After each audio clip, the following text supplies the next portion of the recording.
Welcome to the City of Riviera Beach Annual Budget Workshop. Today is August, Sep- September the 9th, and it is 6:18 p.m. Madam Clerk? Chair Lanier, Vice Chair Miller Anderson, Present. Commissioner Guyton, Commissioner Spiritus, Here. Commissioner Davis Paneer. Also present, Attorney Chris Smith with Pittman Law Group, Jadelle Mercius, the Executive Director of the CRA, Anita Jenkins, Director of Neighborhood Services, Jamel Stewart, Clean and Safe Manager, Major Gordon, City of Riviera Beach Police, Shirley Desir, Interim CRA Clerk. Thank you. We'll have a moment of silence followed by the Pledge of Allegiance by Dr. Spiritus.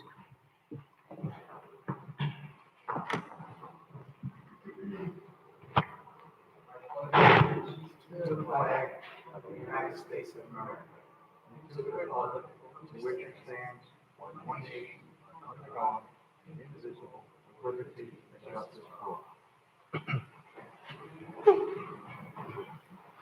Thank you. This is a special meeting in the sense that it's a budget workshop for the annual budget for the CRA.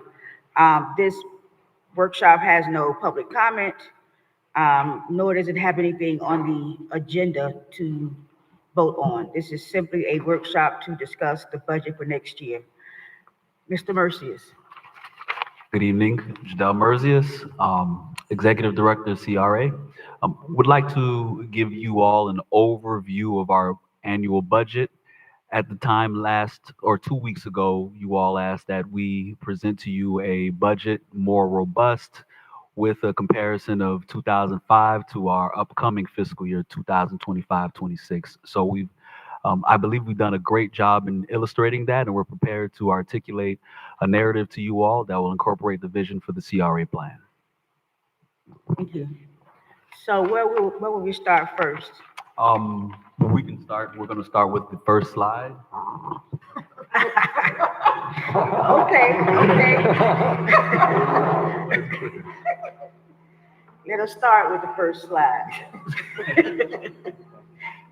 Well, we just want to give an overview of our Board of Commissioners, our Riviera Beach CRA, of course. We'll go into the next slide. So mainly our mission statement, for the most part, is more or less transforming the specific areas within our CRA, improving the quality of life. The agency's main mission is to guide the city's redevelopment efforts.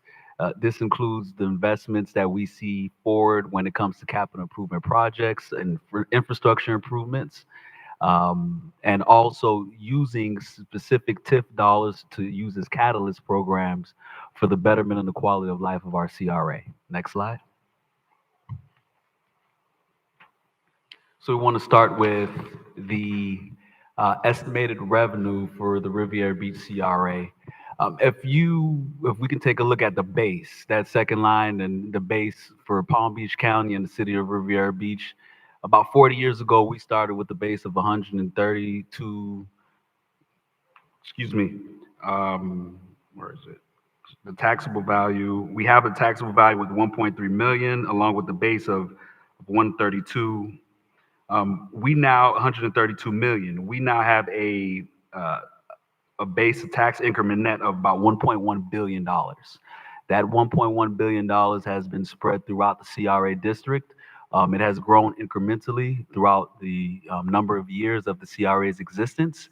And we have a net TIF revenue for the RRB CRA of $5 million from the Palm Beach County side, and on the Riviera Beach is in approximately $9.4 million. Madam Chair. Yes, go ahead. Director Merzius, can you tell me, there seems to be a little bit of confusion. I'm getting some different numbers. It's my understanding that the Singer Island section of the CRA pays $8 million. There's $8 million coming to the CRA budget from the CRA district. We got other numbers the other day, and I know that you might not have this number tonight, but if you can check it out and get back to me on what the actual number is? I heard that it was 5 million plus city and, 2.8, 2.9 from the county. So absolutely, sir. Chair, excuse me. So last meeting period, we did an analysis and we provided some numbers of the analysis. I believe approximately um, Singer Island, when it came to TIF revenue, the Singer Island area, it came to about $5.4 million, with 2 million coming from the county, and the rest coming from the city. This is on an annual basis. I can provide those numbers to you in more of an elaborate detail, and I can give that to all of our board members. But it's not an amount of 8 million. It comes to about 5 million. Madam Chair? Yes, go ahead. Okay, so I was told by city staff today that 5 million was coming from the city. The city pays that money. So if you could just check that out, I would appreciate it. Yeah, absolutely, we'll do. So in our other revenues on the bottom, taking a look at our kiosk rentals along with Rafiki Tiki and our other items for what makes up the other portion of our revenues. Next slide. Madam Chair? Yes, go ahead. So, and I'm sorry for interrupting, but I No, go just ahead. want to get this point across. When I had a meeting with staff, CRA staff, they brought up the concession stand as a potential for more income at the marina. You have plans to do that? Chair? Yes, go ahead. We do have plans to do that. One of the suggestions that was brought up, and this is coming from one of our very own ambassadors, discussing about opportunities for our kiosk section where we can sell a number of items during the daytime and nighttime to alleviate different eatery or to provide different eating stations to our patrons as they enjoy our different sports activities. We will look into that absolutely as a boost to our revenues. Chair? Yes, go Right, ahead. so the staff, the ambassadors brought up the fact that when people go to their boats, they don't want to sit down and have a lunch. They want to just grab a hot dog or a soda or a sandwich and get onto their boat or go do whatever they're going to do. So I think that that was a great recommendation. So if Absolutely. you follow through, I think that that would be a good thing. Thank you. Thank you. We'll go to the next slide.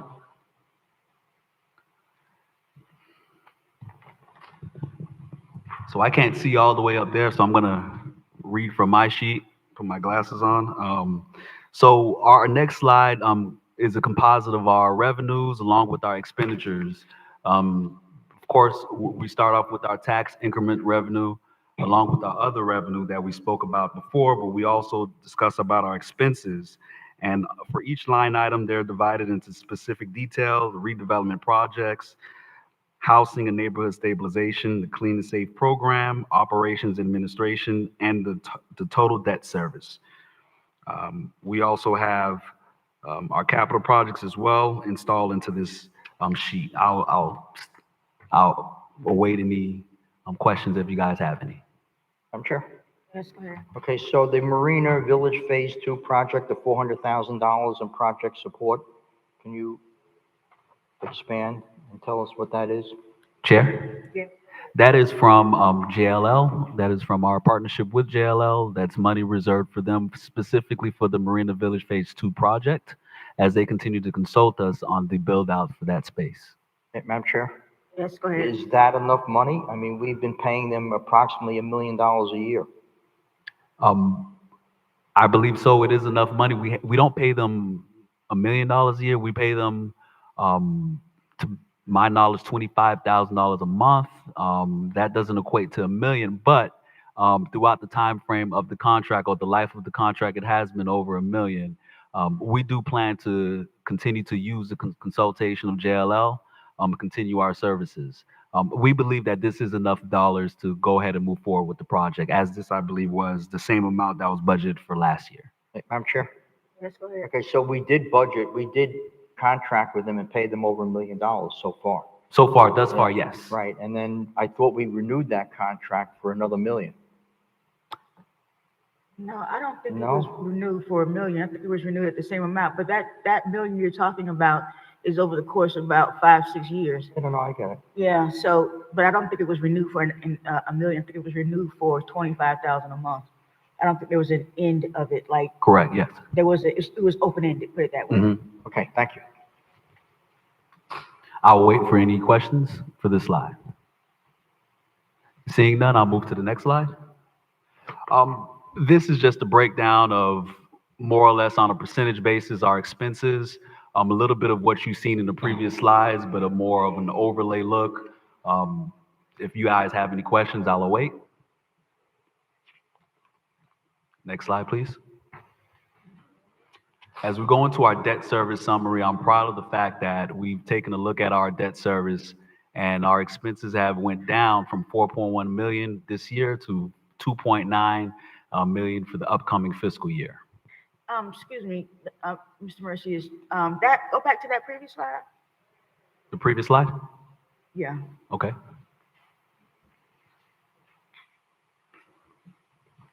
Do we have this, laid out, like operations and administration? Is that in this, is it by line item or? Yes, if you, the previous page gives you a specific line item by line item for the operations and the expenditures. Right. This showcases more or less from a percentage standpoint, where the money and the dollars are going. Madam Chair? Yes, go ahead. So I just want to clarify that we are going to go to the end pages and go through the itemization, which is what you're asking for now. Yeah, I see. That they Yes, have so it. as we move forward, we'll have more and more Yes. detailed information. We're building the narrative right now as we go, I see it. okay? So we'll move to the next slide after debt service. If you all don't have any questions with the debt service, we'll move to the next slide.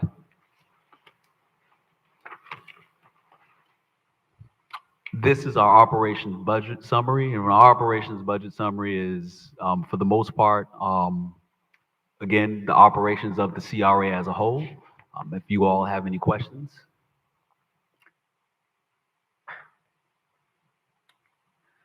Give us a minute. Madam Chair? Yes, go ahead. Okay, so I see, for example, a travel per diem for the board. Is that already in our budgets for the city? We get one budget. Are they intermingled?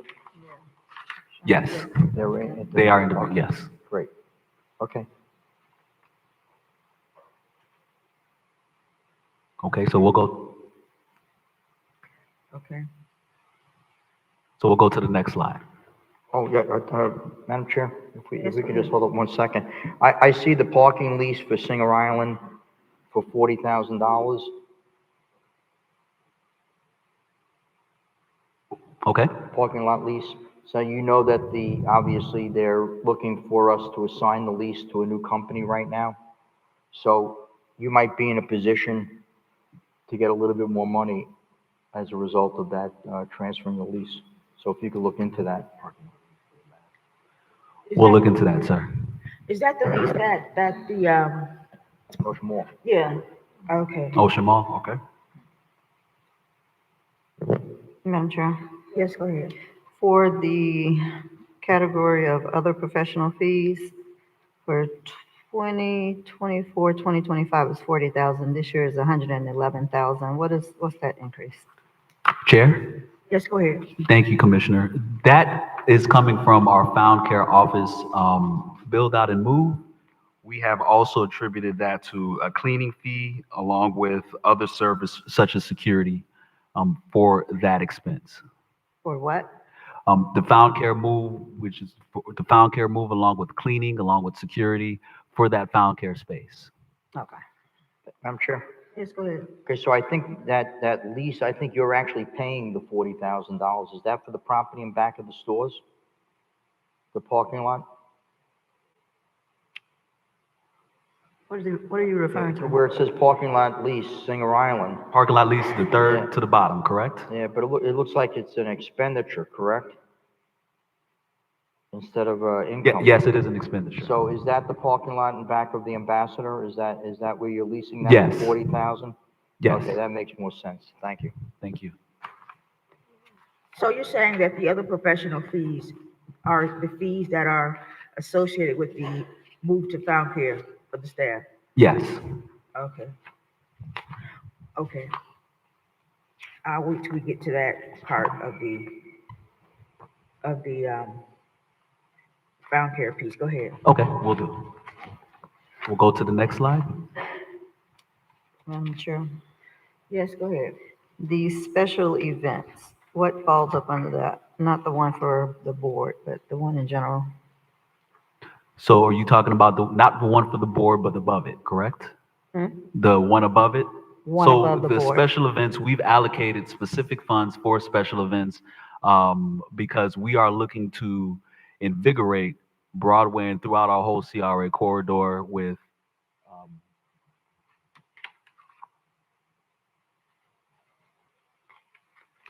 I think that was significantly reduced last year, though. Special events, right? That was, that was, 36,000. that was the line item that they had things like the Christmas and there was a lot of other things that were associated with it, and they pared it down a whole lot from last year. I mean, not the year before, I should say. Yeah. Yeah, so the special events expenses, that goes into all of our special events that we're looking to curate for this upcoming fiscal year. We talked about specific items such as our food trucks that we're looking to go ahead and establish throughout the community, different events that we're looking to move forward with throughout the CRA. So it's just for the food trucks? No, not just for food trucks, but What else? overall events. That's the first thing that comes to mind. But overall events for the CRA, overall activities for the CRA that would help establish our CRA. Can someone give me some specifics? Because as the chair just stated, there were some events that we did cut down drastically. So I'm trying to find out what exactly is it that we're doing with it this Chair? time. Yes, go ahead. I spoke in error. That specific line item is for promotional activities. Promotional tickets, you said? For promotional activities attributed to the board. So that would be for the board and their promotional activity. So not the board special events, the one above that. The special events by itself is By itself. 36 and then goes to 41.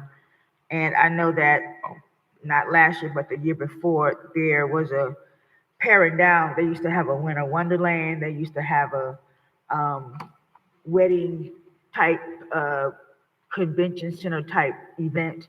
They used to have Halloween something. It was something else that they used to have, but it was big. Yeah. So and- they cut it way back. But we want to know now that 36 that's in there, what is that going to be used for now that we've pared all of that stuff back the year before? Well, actually, what you can do is tell us what we did with it this year. What events that we used that 36 for this year? we didn't use that much in terms of events. We didn't use for promotional events, for special events for the CRA. We didn't use much of those dollars. And those funds specifically are for the event center and the promotional events throughout the CRA, Right. attached to the event center. Let me ask Ms. Jenkins. Can I ask you that? Let me ask you because you used to be in charge of special events, and I know you guys used to have a lot of them, but then they pared them down. So, what did you do with that this past year in terms of the special events funding? As Madam Chair, Yes, go as ahead. Mr. Mercy has said, we really, I don't know the exact amount that was spent, but there really were no events like we used to do in previous times, and it has been 3 or 4 years. We didn't put on a big holiday event, et cetera, but there may be opportunities, for instance, where for the city's 4th of July. And you all know with special events for CRAs, they have to be tied to economic development activity and promotion of the CRA. So we're looking for some relatively small activities that are geared just for that. Not great marketing activities. Even with the food trucks, it will be a way to support our small emerging food types of businesses here at the marina.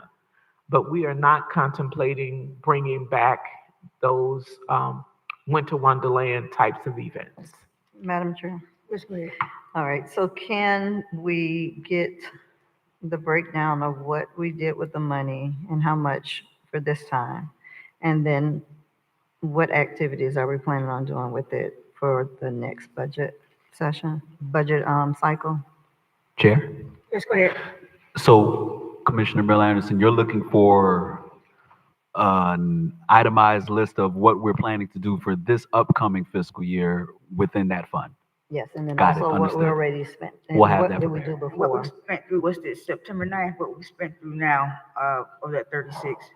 Okay. And question, Madam Chair. Yes, go ahead. So you said the special events for the board were tickets. What tickets? I mean, is that what you said? Chair? I believe I said activities. Activities. Activities. Yeah, I didn't say Is tickets. it, like when we sponsor, Right, when you guys would sponsor events, specific events attributed to the CRA, attributed to the event center as well, those are more or less promotional dollars that we have for you all. okay, can you let us know what was used on that for this time? Because I didn't even know that was, all Yeah, right, yeah. I know we have, sometimes when we sponsor different organizations that have events here, but I guess I don't know what that amount, what that amount comes to for each of those. yeah, But, I do think that a lot of, not a lot of it, but probably most of it is with the cost of the room. If I sponsor like the Black and Fit event that I sponsored it, but the room expense did not go to the vendor, it went to me under this category of special events under the board. yeah, that's what I'm saying. I would like to see, what the breakdown is of that, just to see if is that enough Yeah. money, not enough money, or how often everybody's doing it. I don't know if, Chair? Yes, go ahead. So the breakdown for that is pretty much 6,000 per commissioner member through, excuse me, board member. I know that. I can do the division. I can't. But that's not what I'm She still asking. wanna know who spent what She wants last to year. know who Yes. spent what, Yes. and so we want to get a breakdown Yeah. of, Yes. so we'll have that prepared for Okay. you all. Thank you. Copy. I'm Will gonna do. know how to divide. Will do. So she, because I don't, how many you sponsored? I don't think any, did you? Um, maybe one. That's why I'm trying to see what this division looks like. Oh, I see. Okay, so you want to break, Maybe two. I don't know. Regis Somebody can ate up keep your up. money. She knows, I'm sure. Okay, so you'll give us a breakdown of special events, what you did last year, what you want to do this year, and a breakdown of the special events for the board and who spent what and how is it divvied up. Well, we know how it's divvied up this the upcoming year, but we want to know what that 6,000 each of the council people spent their money on. Chair? Yes. Can I pass over to Shirley Desir? She has a better breakdown of those specific line items. Sure. Madam Chair, Yes, go ahead. just a reminder, the funds are transferred at the beginning of the year to the city. The city does accumulate both our funds and theirs together, so therefore we don't have a breakdown of what has been spent for the year. The city would have a breakdown, but they won't be able to determine which was for CRA and which was for the city. So you're saying that this $36,000 went to the city? Correct. For the special events, For board, correct, special events, you said? correct. But not Not special events. That's all I'm Special asking about. events is a whole different thing. We title it as special events. This is what the board gets for promotional I know. amount. That's Well, not what I'm that is asking what it about. is, not special events. This isn't for special events. Huh? Got me mixed up now. All right, so back up. This is what we're asking. The special events line item, which is $36,000 this past year and $41,000 in the upcoming year. You're going to tell us how much was spent of that 36,000 and on what? And of the 41,000, you're going to tell us what is going to be spent on this upcoming year. For the special events board, there's 36,000. We understand that was 6,000 for each council person plus the mayor. We want to know how that was spent as well. But you're telling me that that 36 was sent in a whole chunk to the city? Correct. I see. I don't think, I don't remember seeing, I know the travel is Does. sent over there to them, and it's included, and we discussed that in our city budget, and it showed where the travel is connected, but I would need to see about that promotional. I don't, Yeah, let us get something from Jonathan and let us Chair? know. No, let you get something from Jonathan. Yes, what we'll do is we'll come confirm with what we're discussing. We'll confirm everything and we'll get back to you tomorrow at our CRA event once we all pass this budget. All right, very good. Before we pass the budget, but go Right. ahead. Okay. So let's go to the next slide. So in the next slide, there's a breakdown of our organizational chart. Um, as you all see, the breakdown of the organizational chart is as is. I believe this is self-explanatory. If you all have any questions, we did do some changes to the org chart. We did remove a economic development and business development project specialist. We removed that because it has been vacant for quite some time now. We decided to better use those dollars in another specific area within our budget. But besides that, we have no changes as this org chart. Madam Chair, Yes, go ahead. you said the economic development, what? Proper position is the economic and business development project specialist. And when was the last time we had someone in that position? Or did we ever? No? Okay. No. And what was the other one? That's it. That's the only one. Okay. What was the other one? You said that was the only one. We I thought I heard do, something. and we do plan to add an additional ambassador to our program for the next fiscal year. Madam Chair? Yes, go ahead. No, are you finished? Are you finished? Did you say you added two or you? No. So for this organizational chart, we removed the economic and business development specialist position. For the upcoming fiscal year, we're planning to add a clean and safe ambassador, an additional clean and safe ambassador. We have currently, right now, we have 13 clean and safe ambassadors with one currently vacant. Our next fiscal year that's upcoming, we plan to add an additional clean and safe ambassador. So that gives us two opportunities to provide for two additional clean and safe ambassadors for our October 1, 25-26 fiscal. Madam Chair? Yes, go ahead. So with the economic and business development person, we don't have a need for that position at all? Or is that being handled by somebody else that's currently already done? Chair? Yes, go ahead. My vision for this org chart and the CRA is I believe that we have enough to provide for economic and business development. We are already doing a lot of the scope that a economic and or a business development specialist position is doing in a number and a variety of ways. So I believe we're touching on that point already, and I don't think that there's a need for a economic and business development specialist as of right now. Madam Chair? Yes, go ahead. Director Merzius, the Director of Planning and Development. Is there a reason that position is still vacant? Chair? Yes, go ahead. I have talked to staff throughout the year about what that position entails. What I'm looking for that specific position for planning and development is a person that we can groom and we can grow within that position, preferably to work with our planning and development arm for our long scale projects. And as we continue to grow into those specific development projects, that position will grow with it. As of right now, we did do a search, and there haven't been any candidates that I believe are within those qualifications. I am looking for someone preferably within the county that understands the scale of Riviera Beach and where we're looking to go to. But I have not found anyone as of yet, but we continue to search. Okay, thank you. Has there ever been anybody in that position? Oh, that was Scott's old position, Yeah. wasn't it? Yeah. Yes. Okay.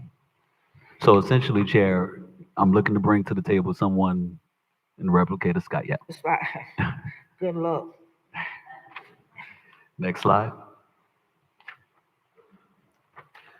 This is a personnel, the summary by division breakdown. Essentially, it's what we spoke of. We're looking to take away that economic and business development project specialist position, and we're also looking to add on a clean and safe ambassador for the upcoming fiscal year. With keep in mind as well, we have one vacant position for that clean and safe ambassador already. So again, we have an opportunity for two clean and safe ambassador positions.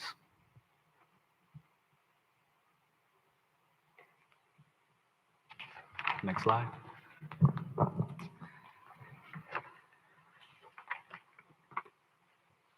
So this is a breakdown more or less of our CRA staffing and benefits, a summary of our administration, clean and safe managers, along with our ambassadors and our event center staff.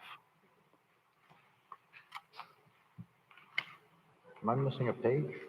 So this CRA staff and benefit summary, versus salary and wages, that is inclusive of everything, like the health and dental, FRS and FICA? Or Yes. is that, okay, it's inclusive, okay.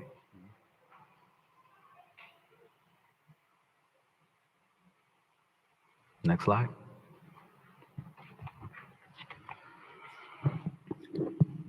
At this time, I'd like to move forward in the presentation and discuss about our neighborhood services division. And I'd like to present Ms. Anita Jenkins, our Director of Neighborhood Services, to provide a overview of our neighborhood services division. Thank you. Thank you, Mr. Mercius. And Madam Chair, if I may, I will do an overview of neighborhood services, and please feel free to interrupt me if you need additional detail or have questions. As you all know, our approach to neighborhood services is to make sure that our residents, our small business owners, that our visitors are connected to resources, that we're returning value not only to our commercial corridors, but also to our neighborhoods. And we're bringing back our very successful program services, one of which is the Community Garden Program, which we've enjoyed for quite some time at the 10th Street Demonstration Garden and the Singer Island Garden. For example, there are community outreach activities. There is an opportunity for children to come and learn and grow and plant. There is an opportunity because with our partnership with the CDC, we provide healthy foods to two programs that service families that are challenged in our community, includes. Jenkins, I didn't mean to cut you off, but shouldn't that be gardens? Because there's more than one garden, right?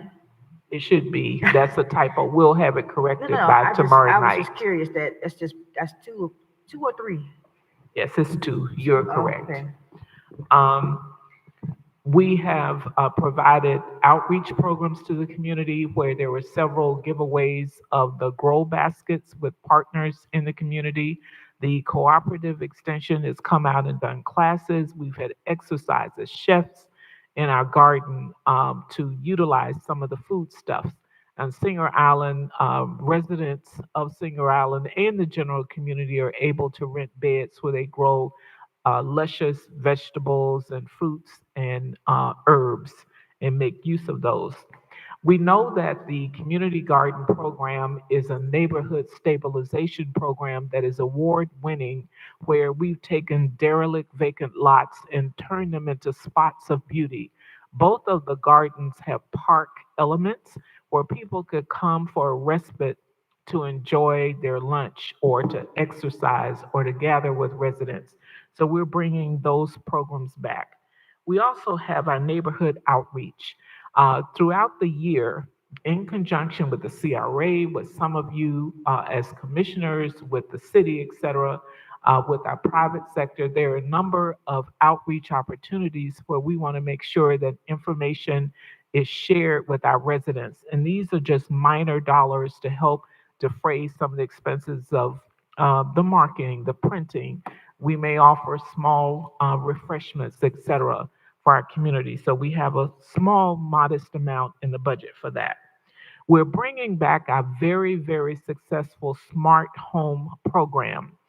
And as you all recall, this was a program in partnership with the City of Riviera Beach and with the CDC, where dollars were put into this program so that all residents in the city could partake of these amenities, including the Ring doorbell, the motion sensor light, smart water, etc., house numbers.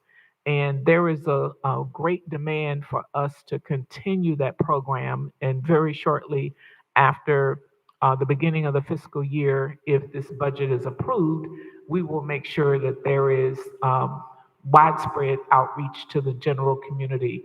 And, we'll provide those items on a first come, first served basis. I did have a question about us spending money outside of the CRA.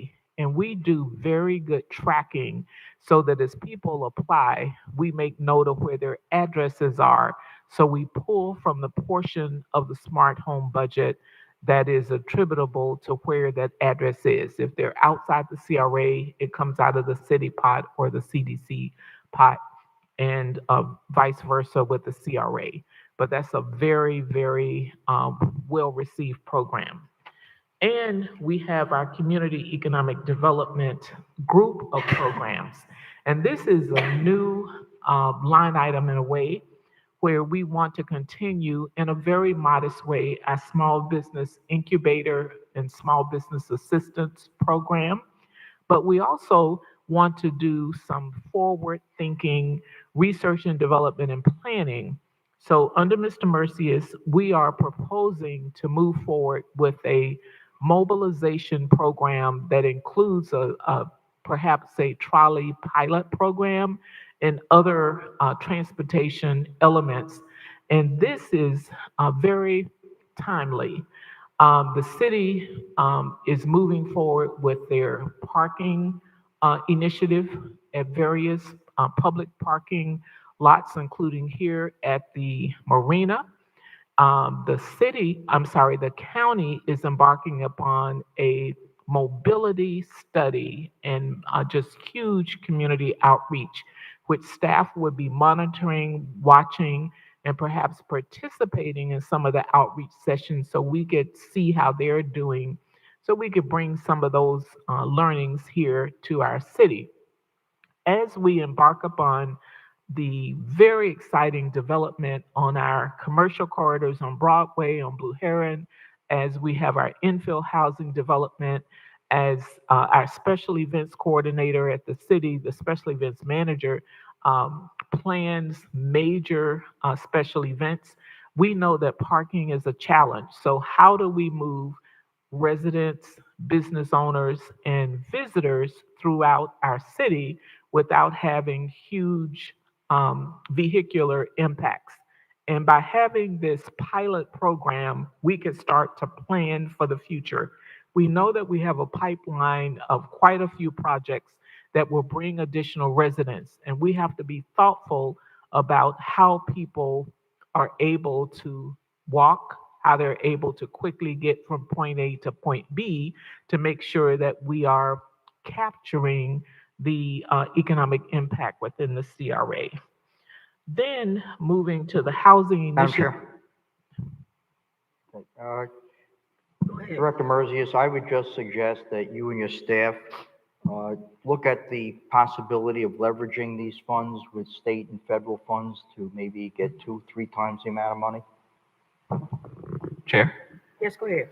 With the vision and exactly what Ms. Jenkins is talking about, using some foresight, we've applied for specific grants. We applied for the FDOT District 4 grant earlier this year. We're still awaiting some type of response from the state.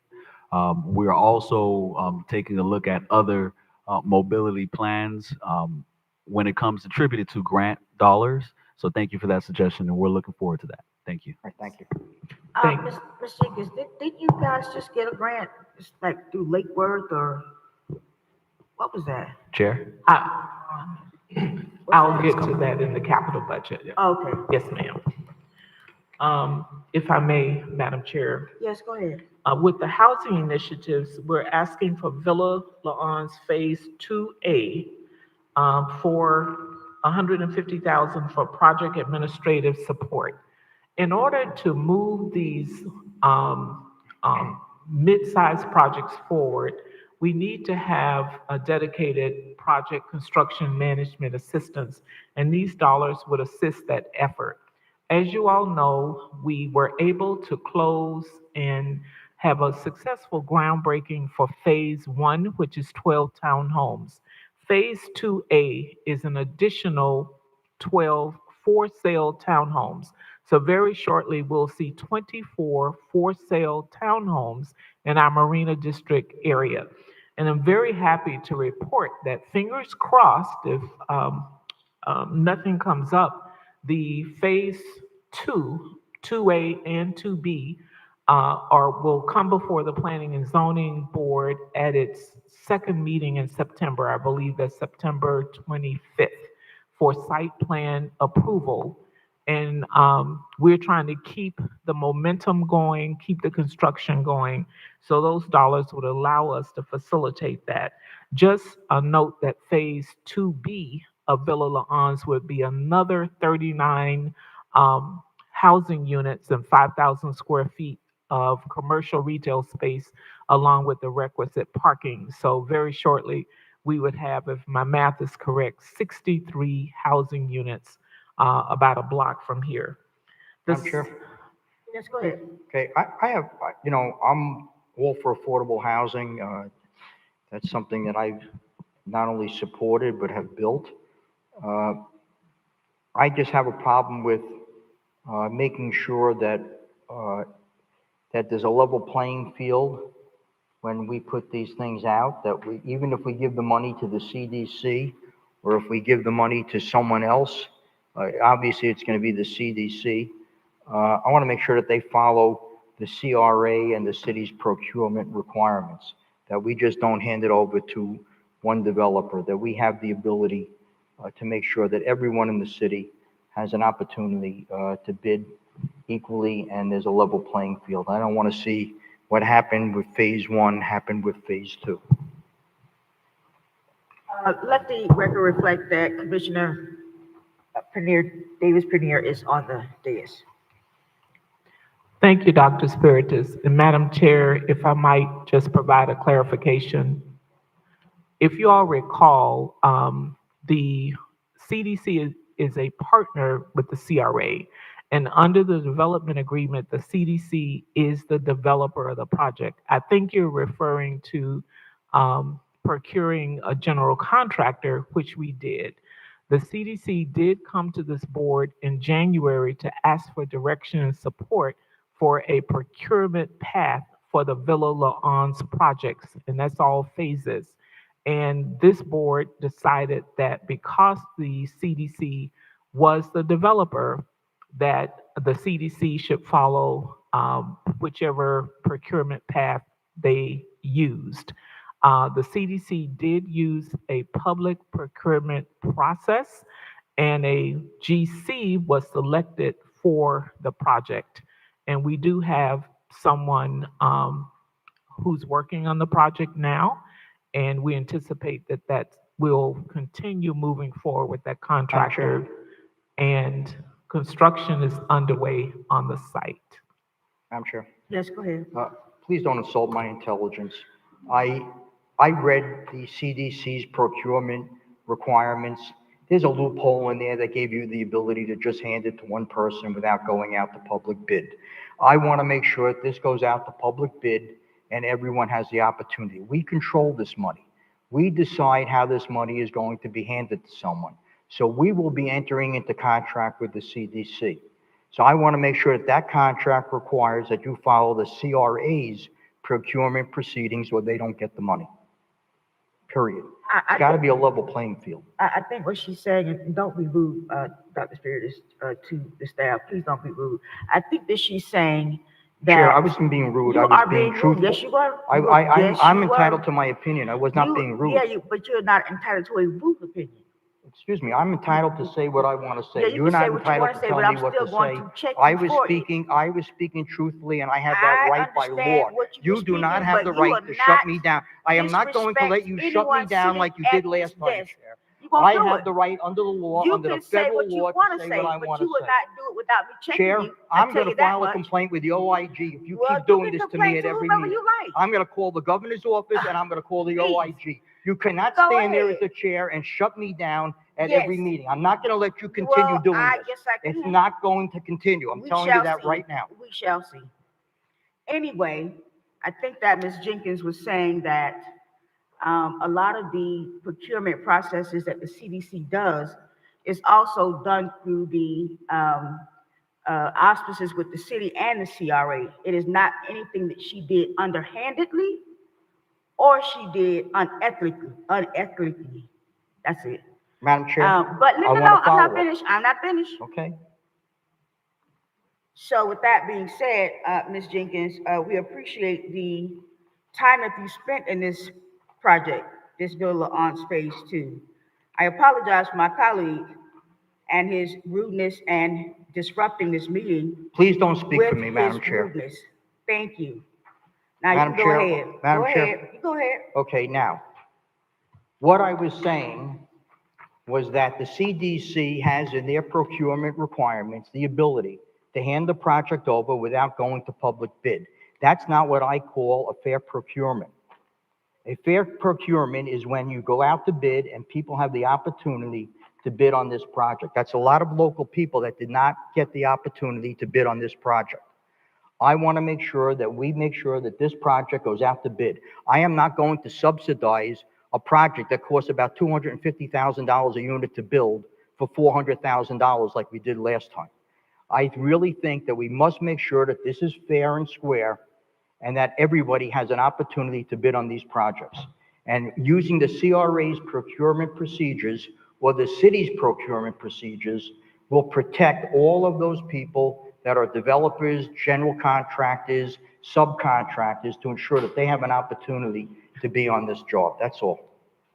Very good. And I think that the operative word that she said was the council gave her the opportunity to do it how she did it. It was not her who took it upon herself to do that. The council voted and gave her that right to do it.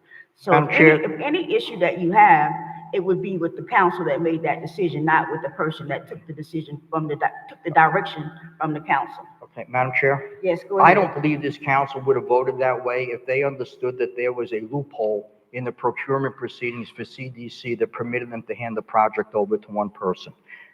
Well, I believe that yes, maybe it was legal what they did. I just want to make sure that we don't do it a second time. That's why I'm requesting that any money that we give to the CDC for any development projects, they follow the CRA and the city's procurement procedures.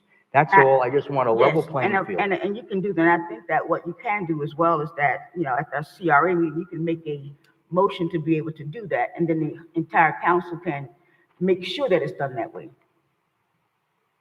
Yes, and I intend to do it. But while All right. we're talking right now, Very good. under the budget, I'm just making it very clear that if I'm going to support this budget, that's something that must happen for me.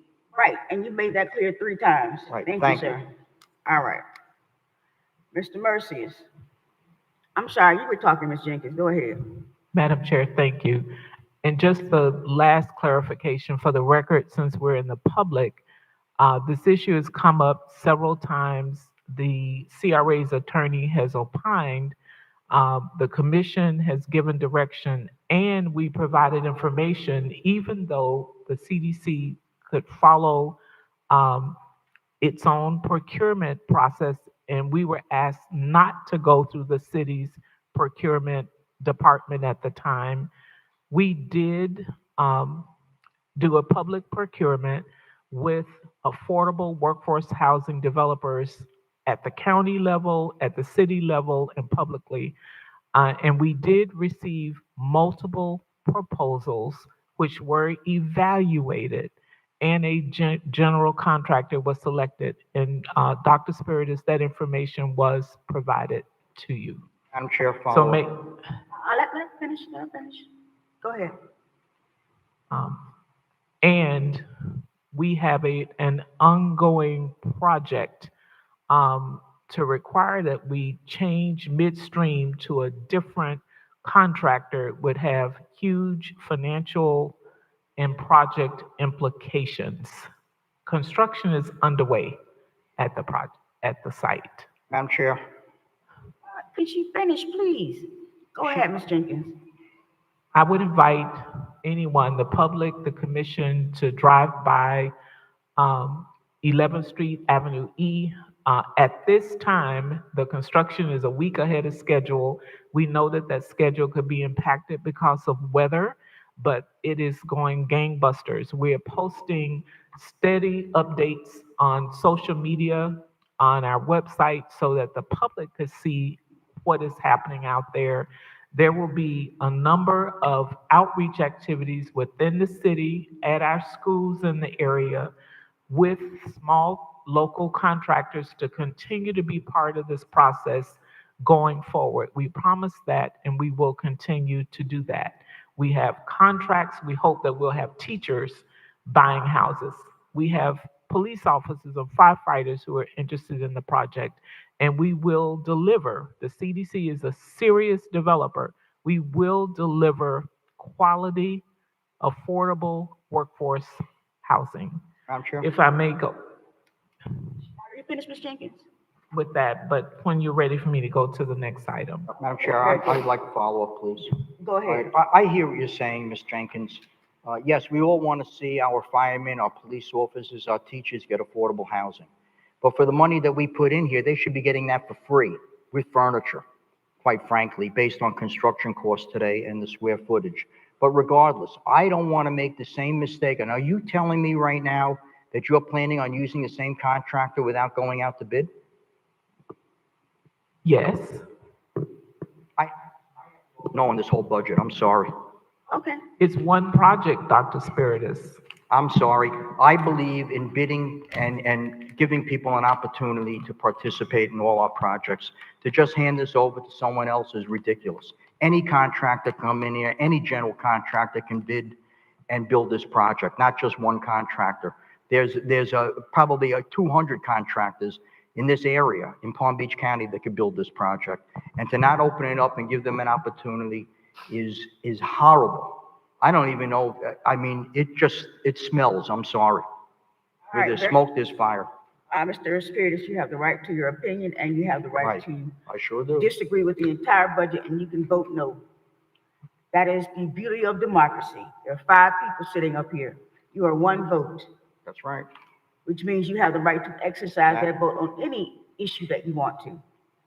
We're not denying that. But as I said before, you will not disrespect the staff, nor will you insult them in regards to this work that we're doing today. Madam Chair, Yes, go ahead. can I ask for clarification? I'm sorry for being Oh, no, late. go I ahead. had a job. But is this the first time that this project and the developer has come up? Or like, is this a new? No. No, ma'am. Madam Chair, Well, hold on a second, let us finish. Okay. So we are discussing, I understand my colleague is talking about future projects and, you know, the procurement process, and I don't have a problem with that. I'm definitely in agreement with that. But I'm trying to figure out, there's nobody trying to go and start this process over or anything, or stop development, right? Because you said it's already starting. It's already starting. I would hope not in terms of stopping it. We're moving forward nicely. What we have always said from the time that the development agreement was brought before this commission, from the time we started assembling the land, from the time we started looking for lenders, the time we started marketing this project, that we would have to do the project in phases because it will be very expensive to do it all at one time. We wanted to get started. So the project was broken into phases, phase 1, phase 2. We actually had a phase 3, but that's a discussion for another day. So with the phase 2, we're looking at, because this board has been very interested in having housing units come online as soon as possible, we broke phase 2 into 2A and 2B. 2B is going to be a much larger portion. So to secure and procure and contract with one GC, it would not make good development sense to bring in another contractor to tag on to an existing project that's under construction. It's under construction.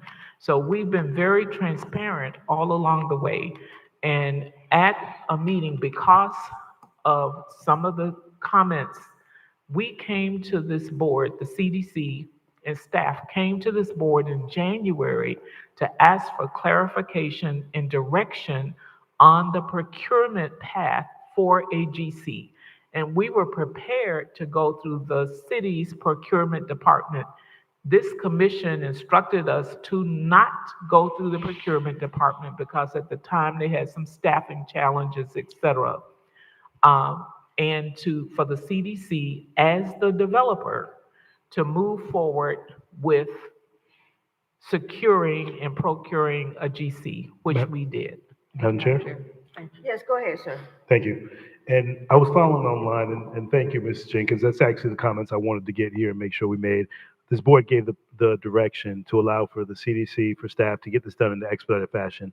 We have a shortage of doors in our community when it comes to affordable workforce housing, when it comes to market rate housing.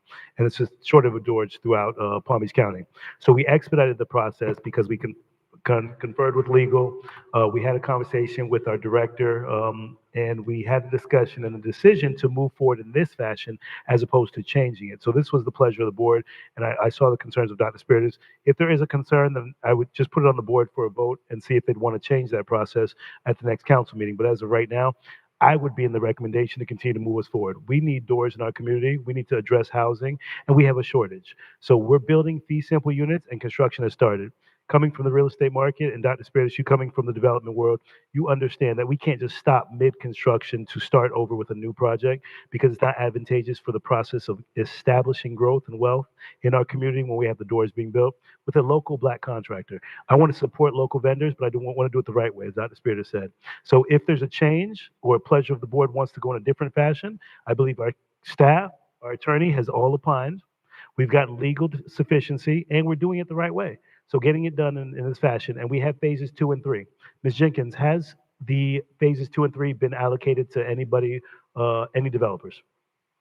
No, the CDC is the developer, so it's our I'm sorry, contemplation. I meant builder. Is there any builder that has been? No, we Okay. contemplate using the same GC. It's a one project. We just broke it into phases to assist with the financing. Okay, so if that is a change, that can be done. But with phase 1 currently in construction, if the board decides to go in a different direction, we have that option. But I assume right now with phase 1, and since we've already begun with this, let's proceed with this process. I wouldn't want to change the developer or change the process of what the CDC is already doing, because the board actually gave you direction in January, as you stated.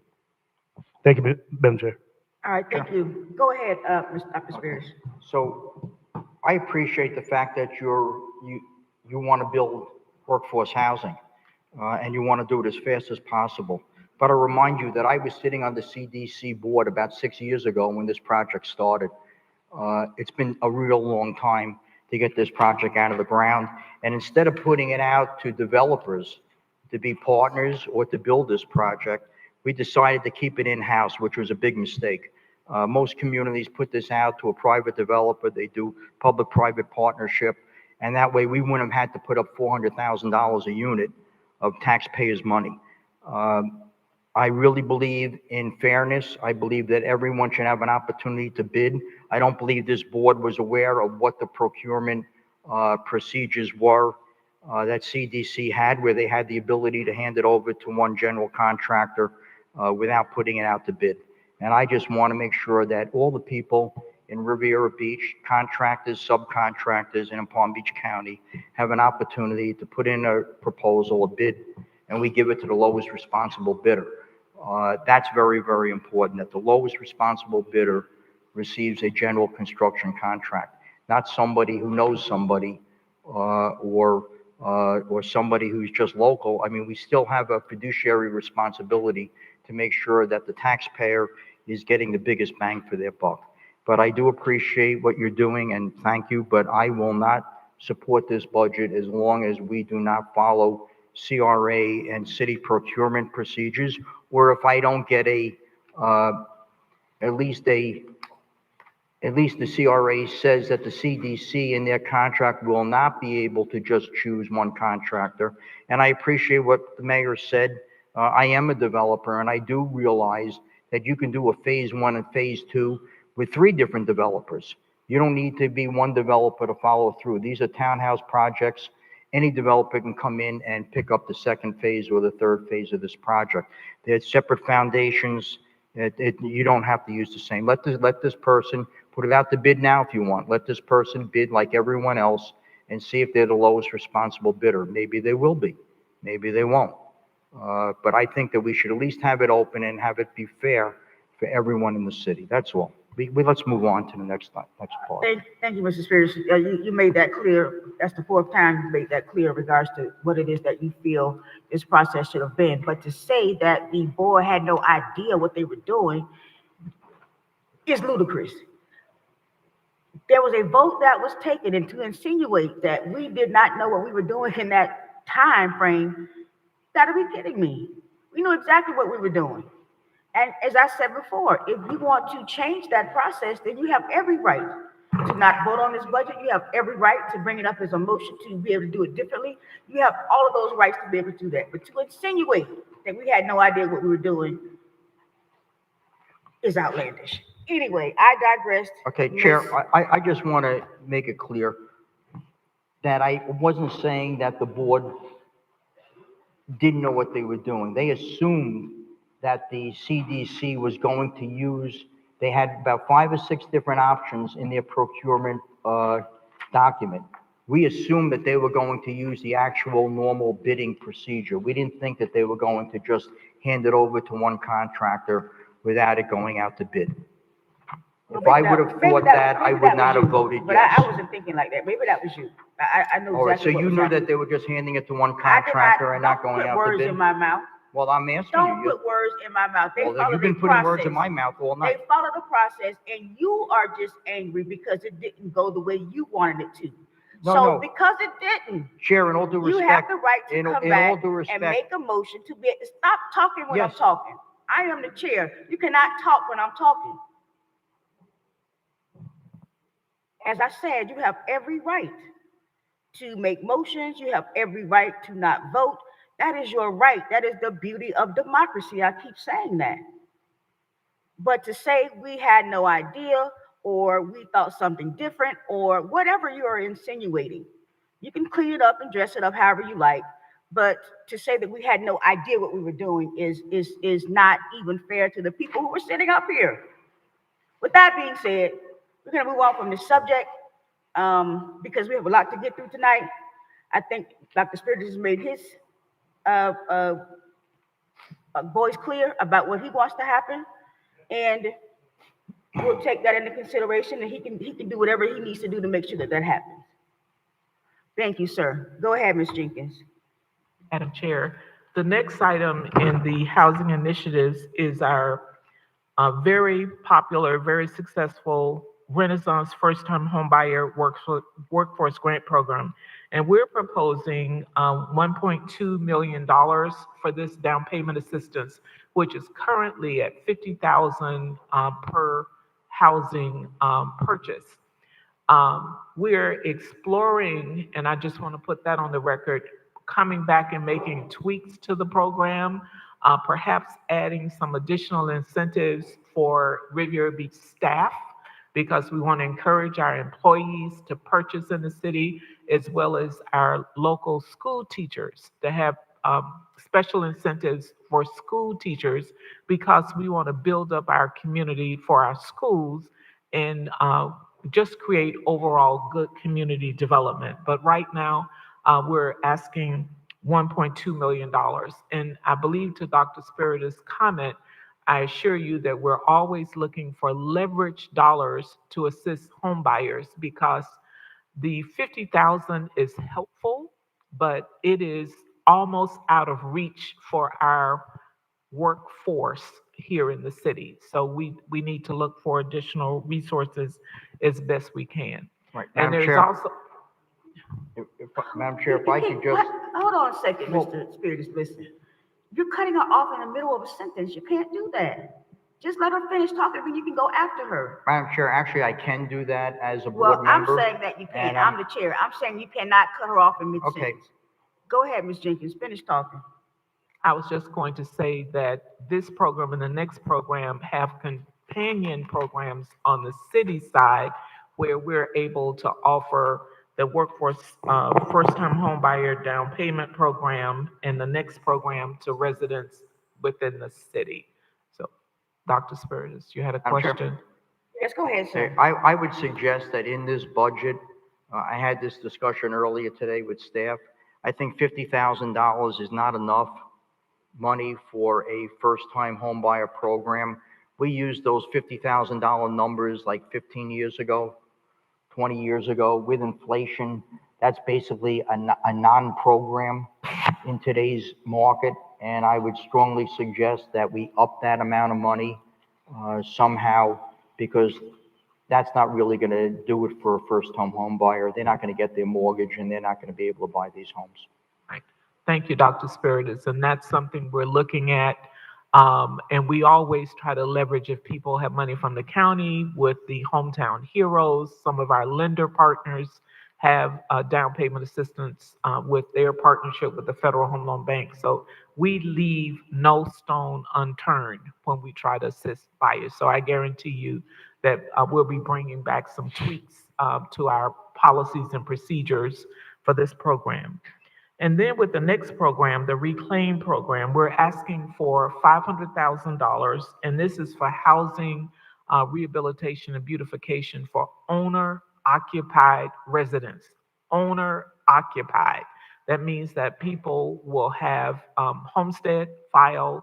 They have to live in this home as their primary residence, and the priority is for code-challenged and elderly. We try to assist those residents. And there is a companion program on the city side. When you hear this described on the city side or you get calls, there is not enough money to meet the need. We do what we can, but we have some properties in our city that are so challenged with delayed maintenance because our residents are elderly. They may not even have a mortgage on the property, but with the cost of insurance, taxes, it is just very hard to keep up with the maintenance. And I mentioned today that with the cost, by the time you replace a roof, by the time you replace windows and doors and harden the house for the weather impacts, you've used up pretty much $50,000. So we're going to do what we can. We're going to leverage what we can, but we'll be bringing that program back for some additional tweaks as well. And then the last item is the mural refresh program. You know that we have a number of very attractive murals, which are tourist attractions. They're beautification elements, they're cultural elements throughout our CRA. The murals have been in service for 4, 5, 6 years, and the artwork needs maintenance. Touch up with the painting, the coating on them needs to be replaced. We're proposing a very modest $20,000 for the mural refresh program. Let me warn you that that is not everything that we need, but it's a start. And if there's opportunity to leverage, look for additional cultural dollars, we'll do that in order to address our existing murals while we look for perhaps grant opportunities to add new murals in the future. And that is the detail for the neighborhood services budget. We're continuing our efforts to bring value, to connect our residents, to make sure that while we're going through this very, very active season of redevelopment, while we're inviting new investment in our community, we want to make sure that our residents can participate in the economic development, that all of our residents who want to will have an enhanced quality of life. So I'll stop and see if there are any questions. Madam Chair? Yes, let me ask one question, Thank Mayor. The question I want to ask is this: I think I got a problem with or am I reading this wrong with the first-time home buyers? Because it seems as if there was money left last year for that program. And There are some files that are in process.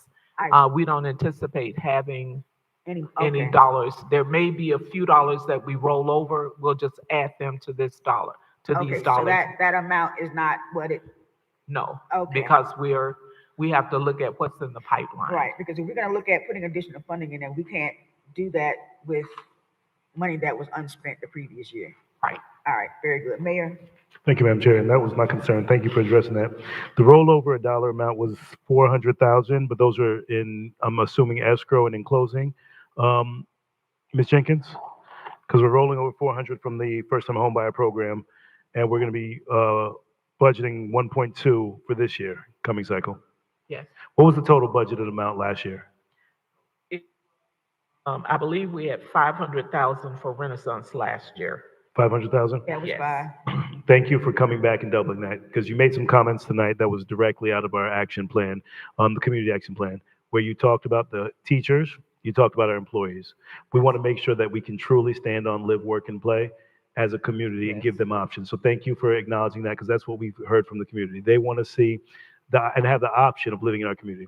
I agree with my colleagues that the amount of 50,000 is just not enough. The county gives 100,000, and that grant goes by in probably like an hour. And all those funds are allocated for, and then you have a waiting list of thousands of people.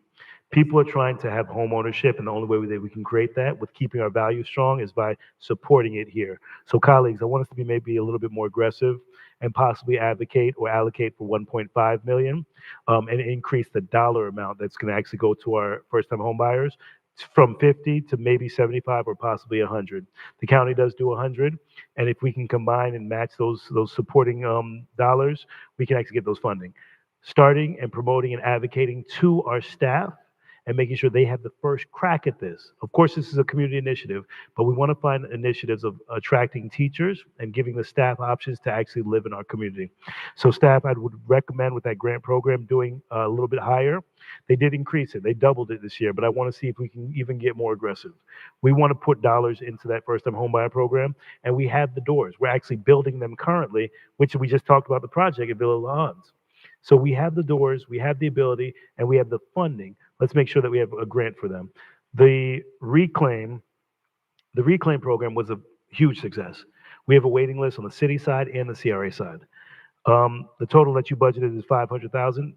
The only concern I have is that you have a rollover amount. Why do we have a rollover in reclaim of 263,000? Because of the, Madam Chair. Yes, go It's ahead. because of files that are in process. There are various stages, some that are where we've given preliminary approvals, where there are in inspections being done, where bids are out for contractors. And I would just like to point out here that this program is very well subscribed to our small contractors. We have quite a few who participate. But that, before you go on, Ms. Jenkins, and that's why I want to make sure we get to it, because we have a lot of items, and yes, our contractors benefit because we're establishing our local vendors. But my concern, and I want to stick to the point, is that we cannot have money that's rolling over. This was allocated and budgeted last October. So even though we're going through permit, the process, approval, that's a year that we had this money sitting. I want this money gone so you can come back and advocate and allocate for more during the fiscal year, and we can try to leverage and reallocate funds. I don't want ever to roll over. I want you coming and asking us for more money and see how we can allocate additional fundings into the community, because we do have a waiting list. So how do we expedite it? How do we roll it out? And to your point, which I was going to also touch on, so thank you for getting there, the local vendors are benefiting from these contracts. So they're able to actually go in and do the rehabs and the renovations. So thank you for that. They're giving them the opportunity. But because we have so many items, I want us to kind of get through the budget and just try to get you the dollars necessary, and you come back to the board for more money. Yes, sir. And that's what I really want to look at. So board, I think this is a good allocation if we increase the possible first-time home buyer and start with the reclaim. The only reason I don't want to go higher with the reclaim right now is because they're rolling over budget. I want to see her get through these 763,000 before, and then come back and ask for a reassessment. And with the Renaissance program, I want to get that money out. I want to make sure that we get it advocated, allocated, and closed, and get those doors closed. So thank you for that. And I definitely see that you were listening at these listing events, and you looked at our mayor's report, because a lot of these items were directly from that. So thank you for that. Thank you, Madam Chair. And Ms. Jenkins, what you can do too is that, you said that a lot of the funds in both of those programs have been allocated but have not been processed in terms. So could you give us an idea, maybe just send us an email of what has been pledged to these projects Yes, ma'am. so that we'll know, what is actually left over? Yes, ma'am. Okay. We'll do that. I know Mr. Mercies is planning a neighborhood services report.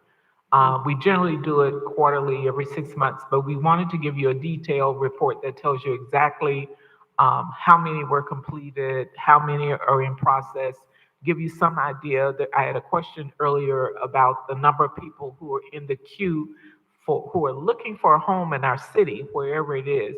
But we'll bring those statistics back to you for sure. Because I think that probably the disconnect is between what's left over and what's actually been pledged. Yes. So, yes, thank you. Mr. Guy, Thank you, Commissioner Guy? Madam Chair. Yes, go ahead. I have a quick question regarding the Villa Ons project. Yes. I see that is that 100 that's just for the administrative support, Yes, the sir. 150,000. For the actual project, how much is allocated for phase 2? For phase 2A, we're asking for $2 million for that upcoming phase. And it's on the capital budget sheet. It's Oh, it's not on in the the cap- neighborhood services sheet. Is that the Renaissance project? No, it's for Villa La'Ons. If you look at the capital budget, at the very end, Okay. you'll see the 2 million there. So when we get to that sheet, Okay, I'll when we get to explain. that, I'd like to address that. Yes, sir. Okay. thank Madam you. Chair? Thank you, Madam Chair. Yes, go ahead, sir. I would suggest that in phase 2 of Villa Lawns, that you put out an RFP, Mr. Mercius, that you put out an RFP to private developers to do that project with their money and a small subsidy from us. That might free up that $2 million to be used for the first home buyer program and other programs to make these houses more affordable to the people living in our city. And that includes city workers, teachers, and police officers, and firemen, and et cetera. Madam Chair, Yes, go ahead, sir. that suggestion obviously would require board support. And I don't know, this is a workshop, but I may have some reservations about where this is going. We have a board meeting tomorrow, so that, want to bring it back up and make a motion, you surely can. Commissioner Miller Anderson? I'm not sure if I missed this, but the community economic development line for 340, what is that for? That includes the pilot trolley program as well as the small business incubator program. I believe 300,000 for the pilot trolley program, up to 340,000 for the small business incubator program that we started about 2 years ago Okay, thank you. to assist our small local businesses. Okay. Okay, so we're through with the neighborhood services piece? Yes, ma'am. All right, our next piece is safe operations. Madam Chair, can I go back Yes, you want to go back? one page to the CRA staffing and benefits summary? Okay, that's 2 pages back. Okay, 2 pages. The ambassador, the increase is 167,000. What is that for? Chair? Yes, go ahead. That is a composite of all of the additional roles, such as our clean and safe manager. We also had, for the event center, we added an event center staff member as well. And we've added some more positions into that admin. So that's where that explanation into that additional amount comes from, In the ambassador line. in the ambassador line. Well, in the ambassador line, we have that, again, the clean and safe manager. We also have, I believe, additional, it's just additional, well, yep, the annual increase for the additional ambassadors for the clean and safe program, along with our addition for that clean and safe manager as well. But the increase is only on one ambassador unit, is what it looks like to me. Right? Because the Hold- manager you already had, you had that last year, well, this year already. No, there was just one increase in a clean and safe ambassador, FTE. Am I looking at the wrong thing? The full-time equivalent Full-time personnel summary employees. by division? The full-time employees? So it went from 14 to 15 from last year to this year. Right, so that's the one? Yes, Is that what equals the 167 or correct, yes. Because we're talking about the salaries and the benefits. $167,000? You're speaking on this page, correct? Yeah, but the top part has the breakdown. I mean, we have two different things up here, but do you have one where it shows the breakdown of the different FTEs from 2025 to 2026? Yes, we do. That's on. Page before. Can you go into that? It's on page 11 before that, on right this after the one. org chart. Previous page. Not the portrait side, not the landscape one. Page Oh, you're on 11. that, okay. Yeah, this one, page 11. Please put numbers on these things next. I'm not sure what page you're talking about. I'm on this one here. Oh, this, okay. But still Madam, put numbers though. Madam Chair, while y'all looking for that page, can I, let the record reflect that I came about 7:15? Oh, I'm sorry. So, I'm so Chair? sorry, sir. Somebody talk for you. I am so sorry, Commissioner Guyton, yeah, it was a while ago that Commissioner Guyton came in. Did you make a note of that, Madam Clerk? Yeah, it was around 7:15. A note of when I came that to he the came. dais.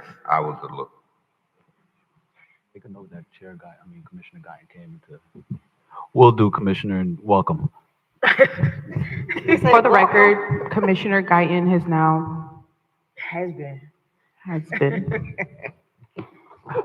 Chair? Yes, To- did you get her question first? Yes, to answer your Okay. question, Commissioner, it is an exact breakdown or it's a different or a delta of an additional position along with the benefits and the increases as well. And when we're talking about the increase, not just for that one employee, we're talking about the increase overall Okay, of all of the ambassadors. okay, Excuse me if I didn't clear that up earlier. okay. Okay. Where are we? CRA staff Past and that benefits page, summary? we are on the clean and safety. Clean and safe, that's Clean and right. safe operation. So I'm going to ask all of our clean and safe members to come up to the front seats. Don't be ashamed, guys. So we are looking forward to presenting to you all our clean and safe operations and narrative. I'm particularly proud of this group. Upon coming into the city and the CRA, I challenged this group to basically act within the program and understand the program and guide me along the way. Not me guide them, guide me along the way of this program and make sure that I know what is and what sticks, what doesn't stick, what works and doesn't work. They are my ear to the streets. I understand their role. They understand my role. I think we work seamless together. And I'm very proud of this group and what they've been able to establish within my months here. I'm also proud of our clean and safe manager upon coming here, and he's getting ready to present this clean and safe program to you all. So, Jamel Stewart, if you can, sir. All right, thank you very much, Mr. Mercius. And Before you get started, I want you to tell us or the audience what the clean and safe ambassadors do. you know what, Madam Chair, that's part of this presentation. Okay. So there's a separate packet from the Okay. budget Yeah, I packet didn't that have see the it in clean and here. safe. All right, very good. I'm ready to break it down for you. Not dancing wise, but breaking down the program. Introduce yourself first, too. Yes, my name is Jamel Stewart, Clean and Safe Manager. Are you new? Yes, I started in late January. I'm new. Yeah. I'm sorry. I'll start over. Ladies and gentlemen, boys and girls, standing before you as your Clean and Safe Manager, Jamel Stewart. Thank you very much. All right, understood. All right. However, I have to say, though, with that title being a manager, I have to give an applause to the team to the ambassador team for all of their hard work. And Madam Chair, just to provide an overview, I broke it down. I got a little jazzy with it and gave you an acronym that'll try to help you remember what an overview of the Clean and Safe program is. And a lot of people look at it as an ambassador's program, but it's a Clean and Safe program. So we're community focused. The guys out in the streets, making sure that it stays litter free, graffiti free, and dealing with partnerships with our police department. If you guys see graffiti come up anywhere in our district, if it's not taken down within 24 hours, that gang that put it up has claimed that territory. So one thing that we're trying to have eyes within our district to make sure that the graffiti is removed. And so some things have been put up. You may see them on bus shelters, on vacant buildings, things of that nature. Sometimes our guys will go out along with code to paint over that graffiti so that these gangs don't try to claim that territory. Engagement as well. So engaging with our residents, engaging with visitors, and also our business owners. So there's a lot of visitors that come here to the Marina Event Center, also at the Ocean Mall. Here you're looking at all of the visitors coming to the water sports, going to Peanut Island. You know, our guys are engaging with them daily, making sure that their experience is a great one. So they're really they're your face here in Riviera Beach out here at the Marina Village area. As well as with that, the ambassadors are boots on the ground, providing that neighborhood pride. So when you're going through your neighborhood and you're seeing that it's litter free, you're seeing that it's clean, that gives some type of pride and sense of care and concern to you. Now, when it got to the safe part, I really couldn't come up with an acronym for the safe, so I'm just going to say that we're keeping it clean and safe in a secure environment. I'll leave it up to Major Gordon to go with that. Oh, that was a joke. It cut off. I'll keep going. So this here, oh, there we go. You got it. All right. So this is the org chart. Started with our executive director going down to myself, our assistant manager, and also the supervisors, and then our ambassadors there. So that'll give you a sense of that org chart. And the handsome fellas that you see standing, some of them are supermodels as well in their own right.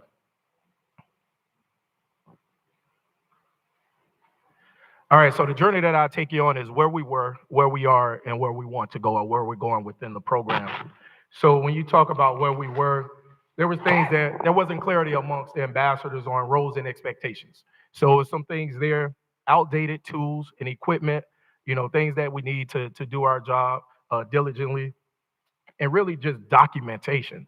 So when you look at being able to document everything that goes on in the CRA area, one thing struck to mind was, we had some issues. There were some lawsuits, people coming about, but we had no documentation to try to track down what incidents took place, what maintenance, who had those records of when maintenance was taking place, and things of that nature. So we want to really get to a point to where we're able to track all of that work, as well as leadership turnover. There's been multiple people wearing this hat over a limited time span as also. So that creates a low morale among staff, them looking over their shoulder, trying to figure out what's happening tomorrow. What is this program going to look like?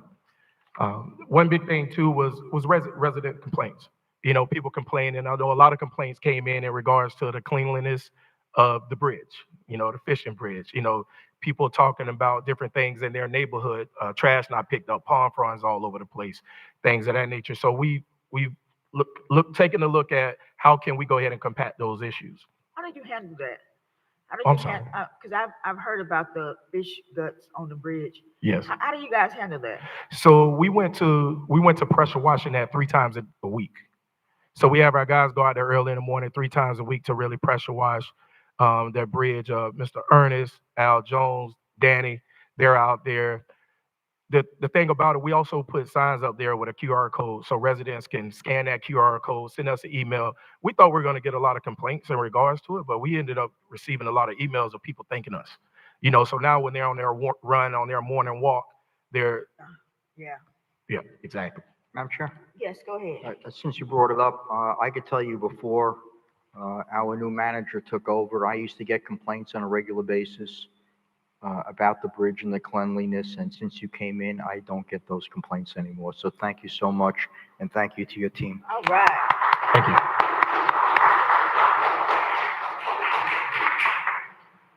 talking about where we are, stronger partnerships. And I think this has been a real big piece to it, partnering with our police department, public works, parks and rec, code compliance, and also local businesses. So every Monday, there's a clean and safe meeting, and all of those departments that you see there meet Monday to talk about issues within the CRA area. And Major Gordon has done a good job, reminding all of the departments in the city, like, listen, you have a part to play in what we're trying to do within the CRA area. So it's been a big thing, especially with code enforcement, with code compliance. Going down Broadway, there's been dilapidated buildings, boarded up buildings, things of that nature for years. But our goal was, what, we want to beautify this. Just because that building is boarded up, how can we make it a better experience for people riding through? So I'm providing lighting for a lot of these businesses, ushering out the homeless, ushering out the vagrants, PD helping them find resources and things of that nature. So that's been something big. And that's brought about positive community feedback, and at the same time, reducing those residential complaints that we may have in regards to graffiti. There we also spoke about the pressure washing that's there. We spoke about the graffiti protocol, and and professional development for the staff. So with the ambassadors, a lot of them, they look, what's in this for me? What's the opportunity of growth? What does that look like? What type of training can I get in order to move up? What's going to help me at the end of the day? So we're looking at avenues on sending our guys to different conferences, training. One that we found was the International Downtown Association have their conference where our guys can go and look at developed cities and what's going on in those downtown areas before we even get there, so that we can get ahead of the curve. Where are we going? All right, you guys see that guy standing over, he's posing. That's Jet Beauty of the Week. We talked about implementing the facility management software, digital tracking, helping us track all of our work that we're doing. Everything that's been happening when we came in, and everything was just done by either text message, email, so many Excel spreadsheets. We couldn't really look at things at a drop of a dime or click. So better using software to be able to have management software on our phones, being able to track work orders, process work orders, even when it comes to maintaining this facility that we sit in. How do we manage those work orders? Looking at the beautification of the Marina Village. There are so many people that come to this location day in and day out. People say, oh, it's not season or it's in season. I never see when it's out of season. People are here all the time. So when you walk around this footprint, looking at the care and concerns, whether it be the signs, the sidewalk, the trees, the grass, whatever it may be that we own, we want to have some type of care and concern on how we beautify that. Also, in the increase of public engagement, just highlighting our guys, highlighting our ambassadors, giving them spotlight. So, because a lot of times when you're working with the city or you're working in government, a lot of times the only thing you do is hear complaints. That's it. You hear about what you're not doing. But a lot of times, a lot of people don't see or give you gratitude or talk about the things that you are doing and give you love or things of that nature. So sometimes that can be draining. So we really wanted to highlight those guys and strengthening that team development, workshops, conference opportunities, also uniforms. Uniforms is big, creating a presence in the community as well as being safe, because our guys out there in the streets, there are certain OSHA rules, certain things of that nature, but having a professional look, no matter what your role is, I still feel that everybody should have a professional look and be up to par no matter what you're doing. So if we're picking up trash, we're gonna look good picking it up. Making sure that your community is looking good as well. And we talked about securing additional ambassadors and also upgrading equipment. And one other thing, we did a pilot study during 4th of July weekend with a security team to hire a security team to offset any costs on having additional officers over at the Ocean Mall and also here at Marina Village. So it was a private security firm that came in, and they were just extra eyes and ears for us. So if you think about a lot of the calls for service that PD may get, and I know Major Gordon to get into that when I pass the mic to him, but dealing with the vagrants in the parks. When you're having so many people coming to this park early in the morning to go on their water sports, and you're having the homeless laid out in Bicentennial Park over at the Ocean Mall, PD can be used doing certain things, but at the same time, we were able to use a private security firm to help us, clear out these areas so that they're beautified. All right, I want to pass the mic over to Major Gordon so he can talk about the safe portion in the police initiative within the Clean and Safe program. Thank you. Thank you. I think Mr. Manager Stewart touched on all the highlights from my presentation. Um, Like you said, I just want to go over 2024, 2025 accomplishments, special operations, our collaborations and recognitions we received as a team. You know, I know it's a police patch up there, but we did this as a team. And I highlighted the Clean and Safe initiative. That's what Manager Jamel was speaking of, that we meet every Monday as a cohesive team. Police can't do it by themselves. Ambassadors can't do it by themselves. Public Works can't do it by themselves. Code enforcement. This wheel can spin completely smooth when all departments are working together. So it was rough in the beginning putting all the team members together to come together as a family, as a cohesive family, to say, listen, to move this city forward in the beautification, we have to work together. So every Monday we meet. When we first started, we had over 30 residents, like Councilman Spirit said, coming and making complaints. You know, you guys are not doing this, so we work with FDOT. We collaborate with other folks to beautify the city. Now we're not getting those complaints. We probably get 3 or 4 folks that show up on Monday. We got the no fishing signs posted on the bridge. Another highlight is our co-response model policing, is where we, every other Thursday, we respond out with clinicians, therapists, and the police. We go out and we meet the homeless folks, the people in crisis. Well, not in crisis, I'm sorry. When they're not in crisis, we meet them in their element. We go out there, we sing happy birthday to them, we get to know their families. And with that being said, we built that trust, and we got over 30 folks that were unhoused, some type of housing and resources. Just to highlight, you know, last year was at 236 throughout the city. Now we're at 107. We have a shared database. We're actually down to 83. And we want to bring those numbers down. I made a promise to the chief that we want to bring those down another 10%. But, you know, what we run into is funding issues, housing issues. But that's a team effort. You have the ambassadors. Those guys, when I tell you they go into the mangroves, there's big spiders out there. Those guys go out there and they make the phone call. Parks and Rec, they looking for the towels, the captains of they call us. We get out there as a team. So we in this area, the ambassadors, the police, we all know these folks by their first and last name. They're human beings. We knew that our marine industry was missing out. So we got with the operation managers, the security teams. We know the layouts of all our marine industries along the coast here, because those are our soft targets. So we had to make sure we build that relationship. The 3 officers that's currently in the CRA, they all are crime CEPTED certified.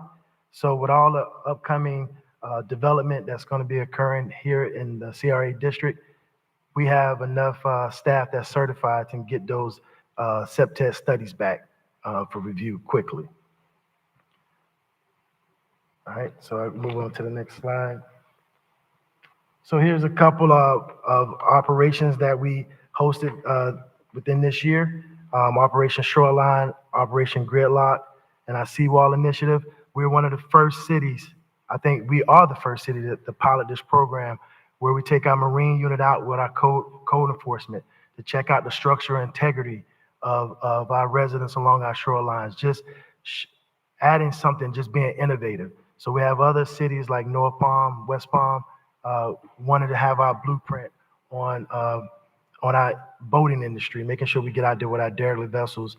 We're able to, without city funding or CRA funding, was able to partner with FWC to move out 6 derelict boats, and we're currently working on 3 now that no dollars are coming from the city nor the CRA.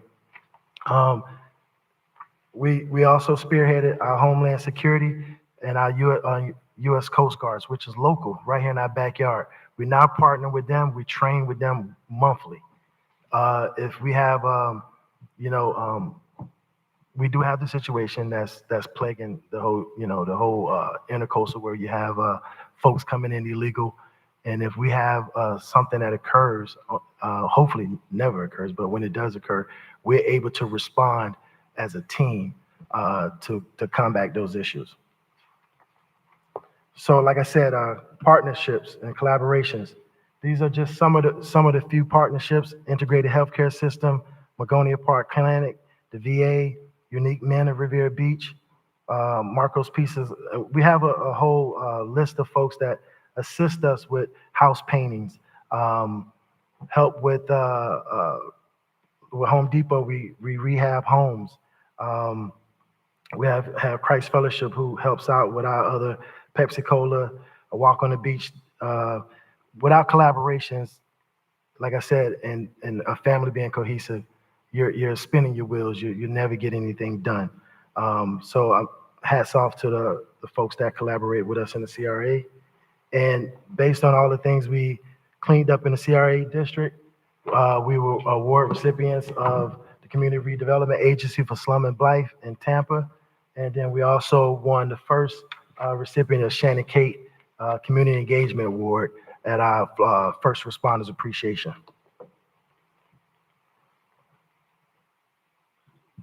So this is just to highlight the hard work of the 3 officers that's working in the CRA. For the year, they had 330 arrests. They had over 1,000 field incident reports, over 600 traffic citations, and the park walk and talks is what's important.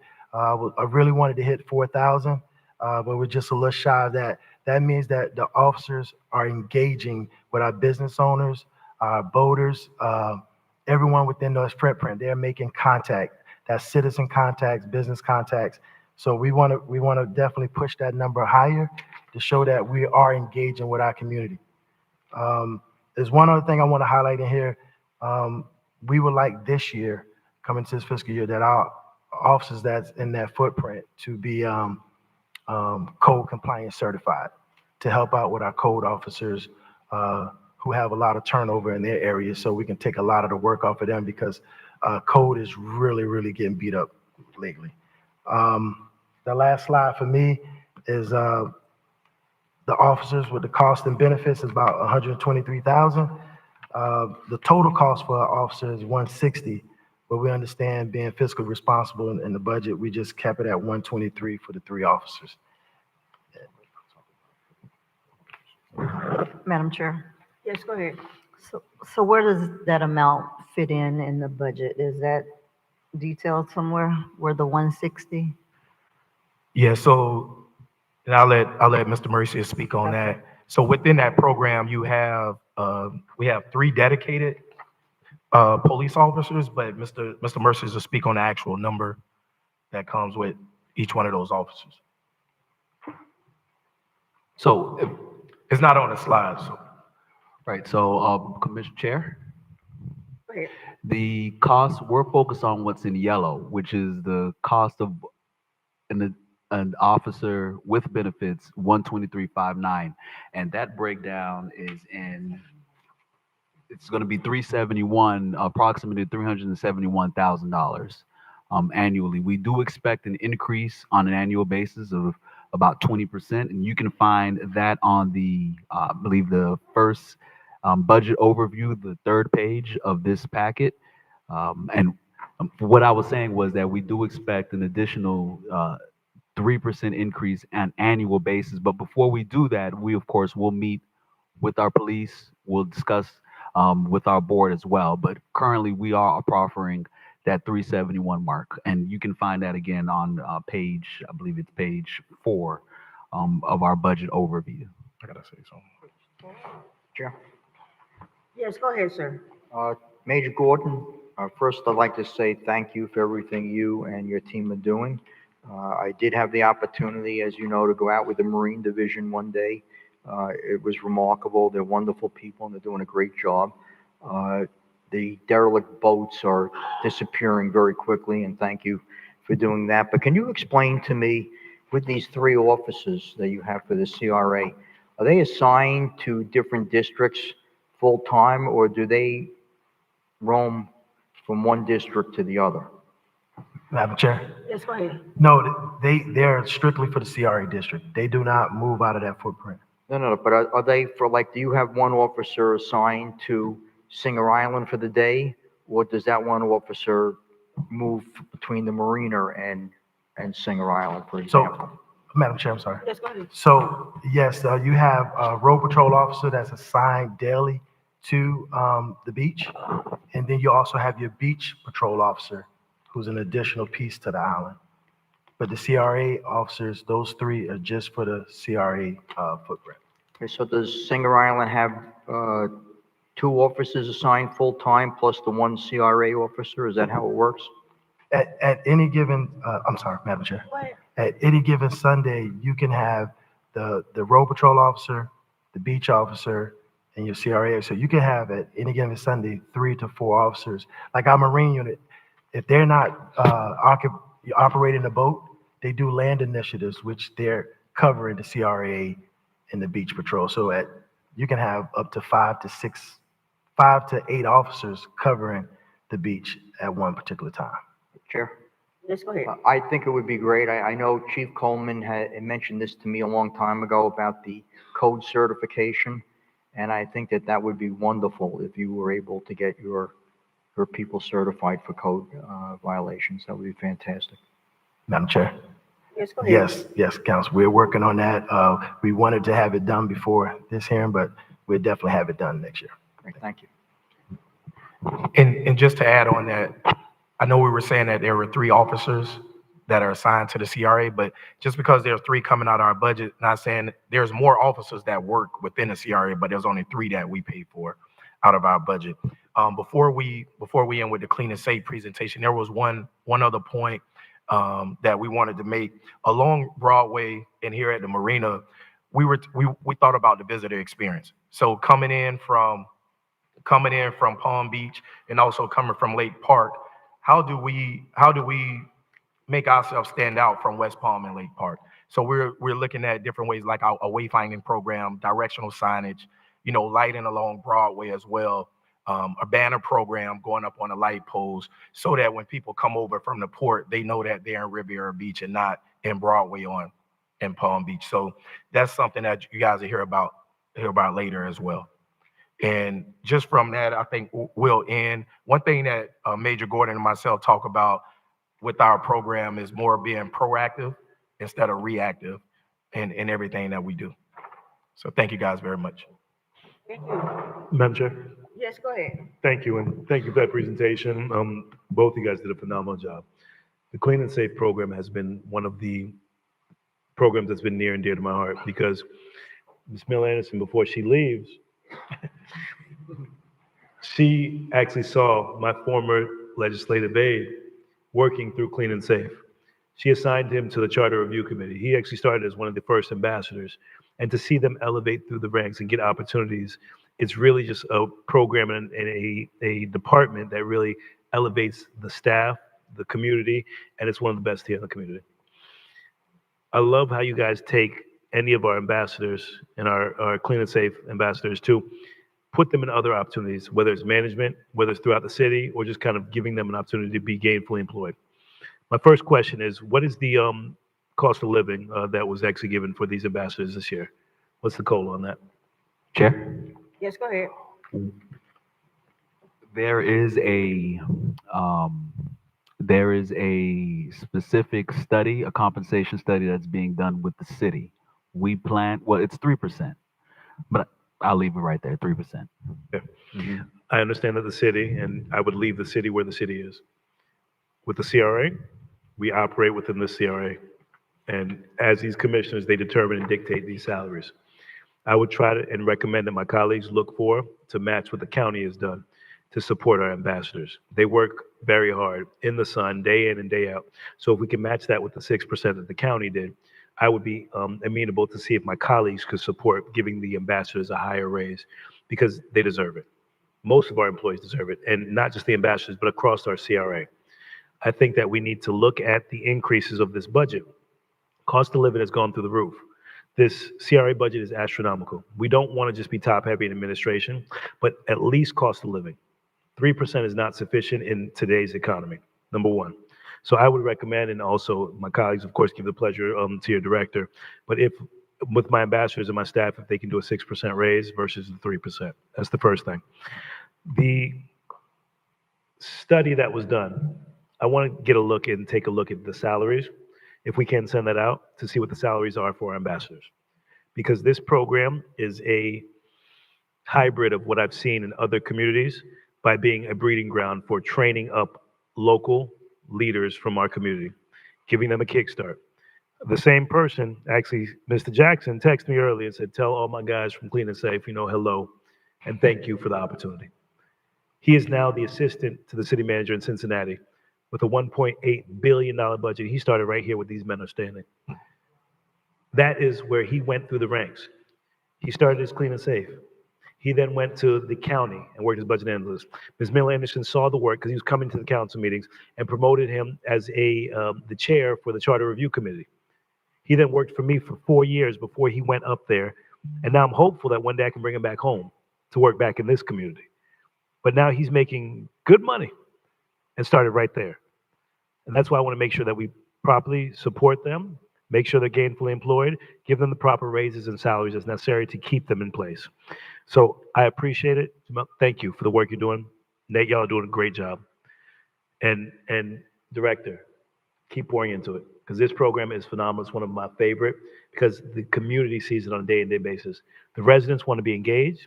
They want community conversation. They want to know what's going on. And those ambassadors tell them on a regular basis what's happening.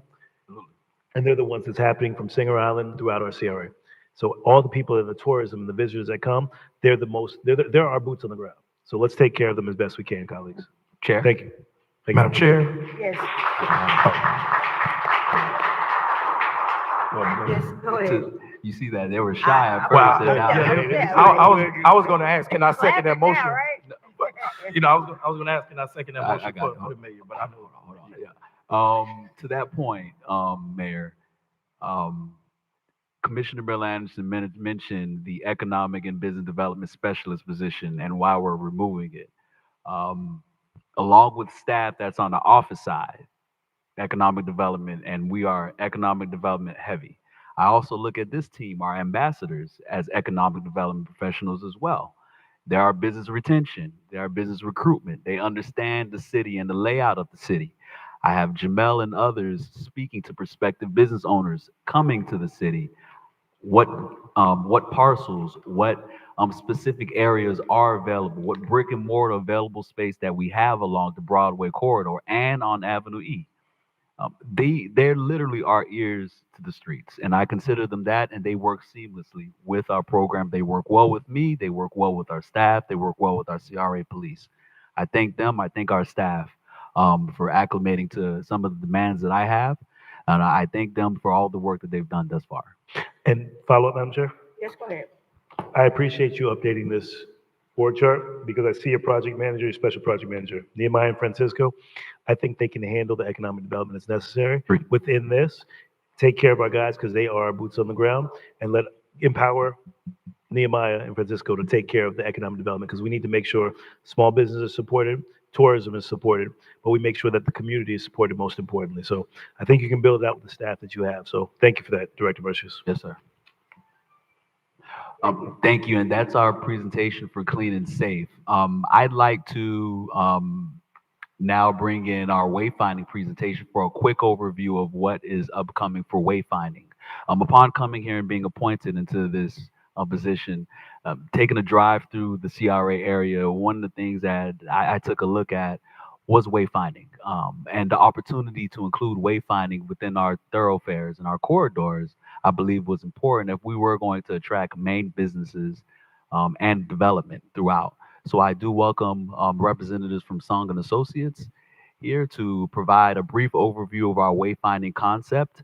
We would like to elaborate a little bit more of our wayfinding concept. We are thrilled that the city has inherited some of our wayfinding concepts as we did initially propose it, and we're happy that the city is coming along board. So I'd like to pass it along to Song and Associates. Thank you. Thank you very much. Good evening. I'm Jill Lanigan with Song and Associates Architects. Very pleased to be before you today to present what has been truly a team effort with members of city staff and CRA staff to develop a concept for cohesive branding and wayfinding throughout the community. I'll begin with this map, which might seem a little overwhelming, but this is an outline of the city and then also the CRA district outlined in yellow. There's a few different signage types throughout the community. I'll draw your attention first to near I-95. There's a black circle there. That would be the premier sort of feature sign as a welcome element into the city. There are other blue dots representing arrival points throughout the city, places where you enter and cross the city boundary. And then all of the orange dots represent community or neighborhood signs, giving identity to each of those enclaves within the city. And then finally, yellow and green dot indicating the parks and library. So we'll begin with looking a little closer at the CRA district. And as part of their strategic visioning, it was identified some important nodes within the CRA district that would be opportunities for enhancing placemaking and wayfinding identity throughout the CRA district. These nodes lie along two axes, first going from north to south along Broadway, and then also going from east to west along Blue Heron and over to the ocean. Where those two intersect is at Broadway and Blue Heron, the intersection there, and that was noted as a really important point within the CRA district and an opportunity to further enhance that sense of placemaking. Of course, along the north-south axis is the Marina District and the Marina Village, and we'll begin our conversation there. So what you're seeing here is a layout of all of the existing signs of the Marina Village, and I was personally involved in the original part of this project and the event center here. I can't believe that it's been nearly 10 years since this project cut its ribbon. And of course, in that time, the existing signage that was installed has aged, some elements have faded, and it's really time for a refresh. The city has done a great deal with the enhancement of your branding. You see the sign up on the wall behind you here with the incorporation of the new logo. And it's really time to kind of bring that identity into the Marina Village. So we're proposing a new signage program that would enhance the signage with more three-dimensional elements, utilizing that fish design as the sort of crowning element to each of these signs. More so, the approach to the design of these signs will be to ensure durability and ease of maintenance going forward, at the same time providing fonts and background colors that are very easily read and understood from both pedestrians and vehicles passing by. So we'll run through some examples of that. Of course, one of the most important elements is the intersection of Broadway and 13th Street. This is the entrance to the Marina Village. If you can see, and I know it's small on the slide, but in the lower right is a picture of the existing sign, which you can see almost sort of blends in with its white background and very little color on that sign. So this new proposal incorporating the very dynamic fish element that is part of the city's new logo and branding really provides that dynamic, eye-catching element on the signage for vehicles passing by to really note that they're arriving at the Marina Village.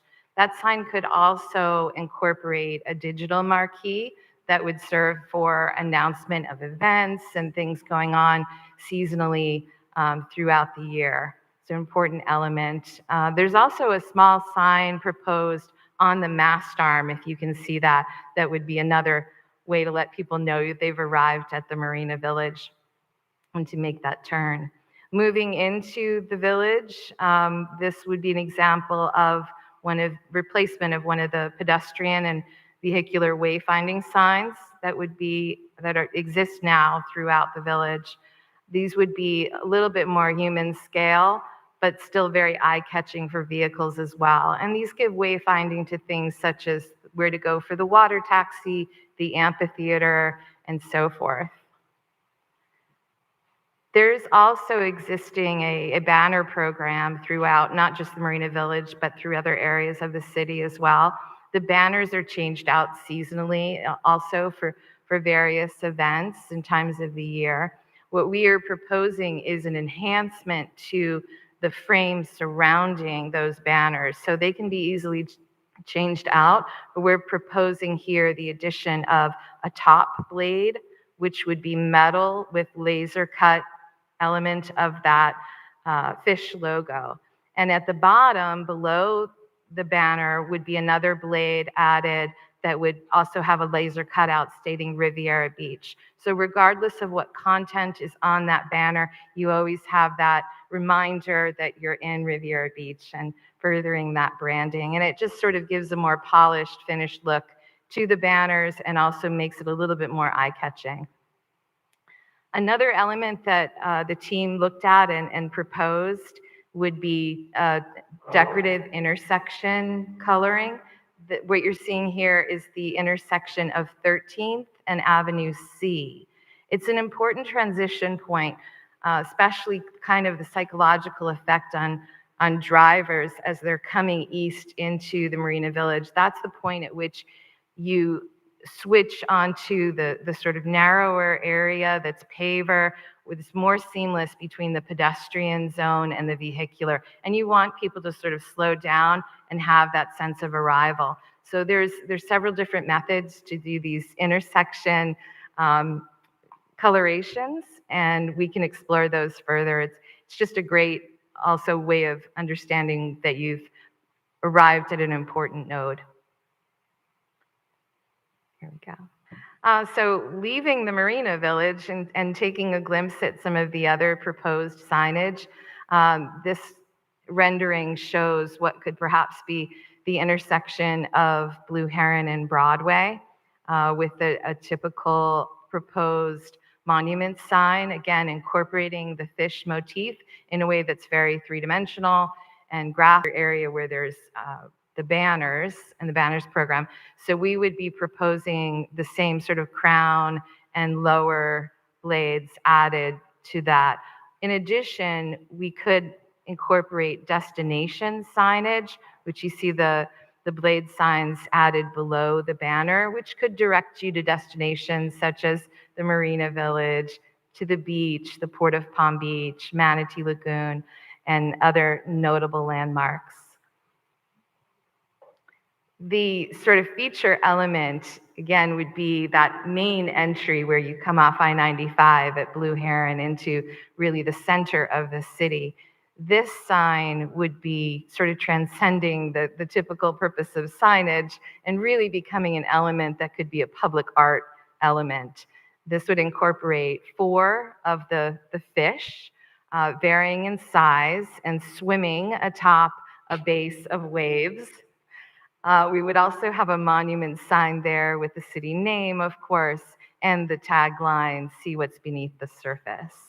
Really welcoming visitors in and letting them know that they have arrived. And of course, I mentioned there were other entry points, arrival points throughout the city. These are examples, photos of what currently exists. And you can see that many of these signs very much blend in. They've aged, they're somewhat dated, and vehicles passing by hardly notice that they're there. So this is what we're seeking to replace with more cohesive signage. And again, here is an example of one of those welcome signs.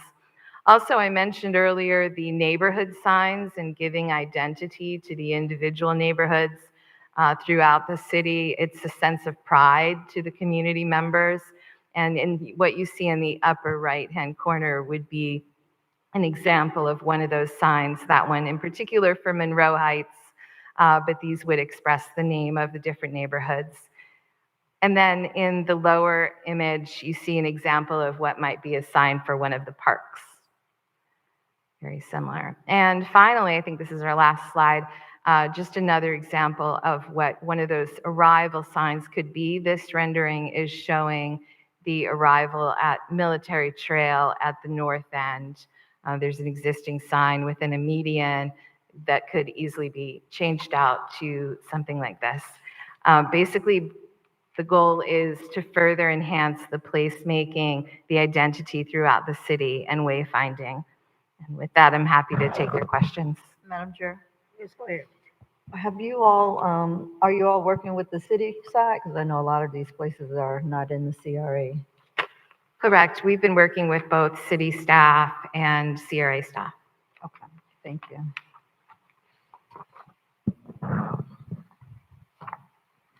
So it says North Military Trail entrance. Do we have anything at the south entrance, like coming from 45th? Yeah. We would, and if I don't know if I can go all the way back to that. So this might help see it here. I don't know if we're depicting both existing signs. No, I think just the bottom left corner there is the existing one at Military on the north end. And then if I can, if you'll bear with me, I'll get back to that map from the beginning. Give you a quick overview again, right? Go one more here. So you can see, if you can see those blue dots indicating where signage would be. So we're currently showing 5 possible locations, 3 on the south end, and then 2 to the north. Yoon, if you could help me out, or Matthew, and which streets those are on the cross streets. On the north end, I know that's Silver Beach and Barack Obama Highway. And on the south, beginning from the east, is Broadway. And then the next one, is that Australian? And then Military? Congress at the Oh, Congress there. Okay. And then Military is the one to the further west, correct? So we're not currently showing the south end of Military, but we could incorporate that. Okay.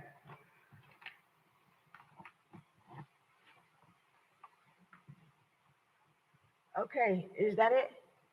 Okay. Are there any questions for our wayfinding? What's it called? Way signs? Wayfinding. Wayfinding. Wayfinding. Wayfinding signs, for this presentation. Any questions? Madam Chair, I think this came, Yes, go ahead. okay, I think this came up before, but I know B2 is like off of 95 heading east. Is there anything for I-95 heading west? Because we have a lot of, like the McDonald's, we have a lot of different businesses, the gas station there, for people before they get to the military trail. Is there something letting people know that you're in Riviera Beach when you're coming? 95 going. You say going west on Blue Heron So if you were exiting 95 going westbound. West. towards the rapids. Yeah, yeah. I don't think there's nothing that. Yeah, that's not in the CRA boundaries. I don't think that's within the CRA boundaries. Is it? No, yeah, that wouldn't be in the CRA boundaries. Okay, but I thought, okay, I thought they said they were working with the city side too. But yeah, for the city side, we can, yeah, we Right, work with that's the. all I'm saying, yeah. Right. Noted. This is really more of a concept overview of what the possibilities are. And certainly this can be expanded and refined from there. Maybe not all of these areas need signage. Maybe some take priority over others. So it's just really a beginning of the project and setting those goals and trying to see how we can create this cohesive sense of placemaking throughout the city. Okay, one more question. Is there something like when you go over the bridge, like there's nothing there, is it? There's nothing existing currently. Again, I think we all see the intersection of Broadway and Blue Heron as being very important. There is the signage over the bridge area, the FPN, is the FPNL facility or the water tank, top of the water tank, there is a talking Riviera about Broadway. Broadway. We're talking about Broadway, yeah. And the direction of this task was actually, we are refreshing the existing signs first. Right. And we can think about the next steps. Gotcha. Okay, very good. Any other questions for our wayfinding signs presentation? Thank you so much for your presentation. We really appreciate it, and we look forward to giving you some more feedback for the CRA and for the city when we get to that meeting. Thank you so much. We look forward to it as well. Thank you. It's very nice to see you all. Thank you. Mr. Mercius, where are we The now? number. We are on continuing projects.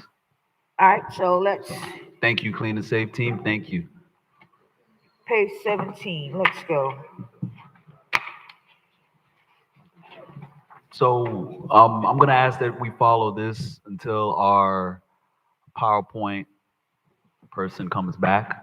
But we're going to be on 2026 continuing projects, and that is, oh, okay, great. You got it? Perfect. Continuing projects. Next page. Continuing projects, 2026 continuing projects. Right after the clean and safe operations. Thank you, Francisco. Continuing projects. Okay, go ahead. Okay, so within our continuing projects, what you see here in this slide is an overview of all of the programs and initiatives that we have that have been from past fiscal years, and we plan to continue these initiatives and programs. Our commercial grant and signage grant program are attributed to business recruitment and business development. Reclaim and Renaissance has already been aforementioned, discussing home ownership. Our Found Care Tenant build-out, if you remember, that Found Care Tenant build-out will staff our CRA offices along with the incubator space for a restaurant tour that is currently coming under solicitation very soon. The Lakeview Park and Park Manor infrastructure improvement initiative is something that I'm looking to concentrate a little bit more on this upcoming fiscal year as we look at the Avenue E and the Avenue E Streetscape Plan that was already established. Our CRA plan and studies is about 40,000, and our small business support services 20,000. I'll wait to see if there's any more questions. Madam Chair? Yes, go ahead. So last year's budget, or this year's budget, said 200,000 for Lakeview Park. And then proposed, we're not doing anything for, it's not going to 2026. But I noticed we added Park Manor. Yeah, and Park Manor. So with Lakeview Park, we have the $200,000 that has been attributed for Lakeview Park for the plans for their infrastructure, along with seawall improvement. For Park Manor, we are looking to establish more dollars into that program in Park Manor. We would like to take a closer look at the specific corridor or that area overall before we look to name any projects, but we would like to focus more on Park Manor for this upcoming fiscal year. So are we gonna put money in the budget before we approve it, or when are we gonna put the money in there? The $200,000 is a carryover going into last year, but we are looking to move forward with the 200,000 that we have. Now for Lakeview Park, I understand the Lakeview Park has already been accounted for that 200,000, but we need to find more dollars for Park Manor is essentially what I'm saying. So we're looking to go ahead and find some more dollars for Park Manor. So when are we gonna find it? Like, We're gonna look throughout the budget throughout the whole fiscal year. But first, we need to go ahead and name specifically what needs to be done overall in Park Manor. And once we do that, then we'll look to go ahead and look for pricing. And then can we break that out? They're two separate neighborhoods, and it just seems like Lakeview Park and Park Manor are gonna share that 200,000. Well, the way it's read. We'll find a way to break that down. Yes, Okay, ma'am. thank you. Madam Chair, Yes, go ahead.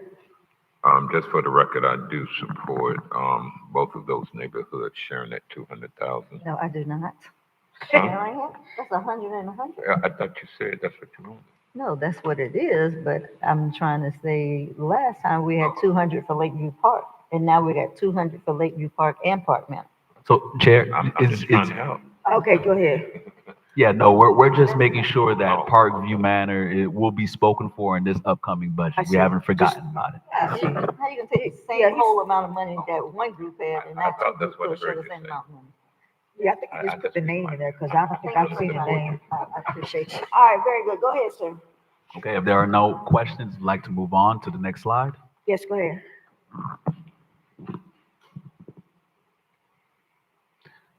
Marina Village.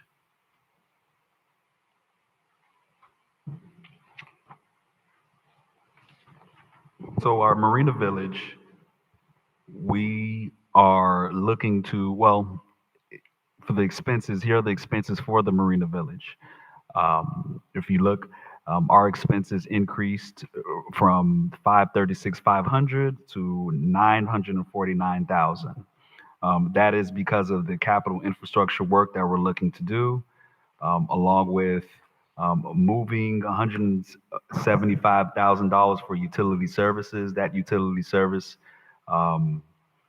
yeah, so it's 175,000 for utility services as well.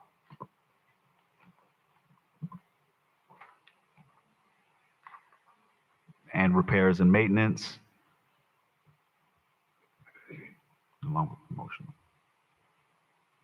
Anybody have any questions about the Marina Village? Madam Chair. Yes, go ahead. The contract and professional services, going from 65,000 to 120. Did we answer that part? Yes, Was that's that what the it is. part earlier?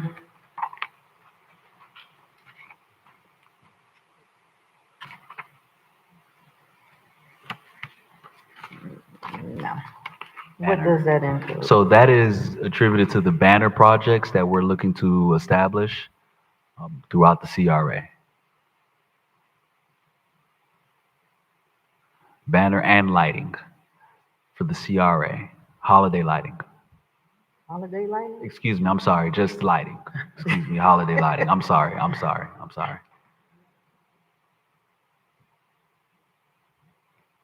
Okay. All right. Any other questions? Marina Village? Let's go to the next one.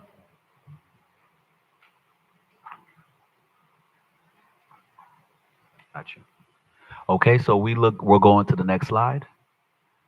The event center. I'm sorry, Madam Chair. You gonna go back? Yeah. Go back one slide.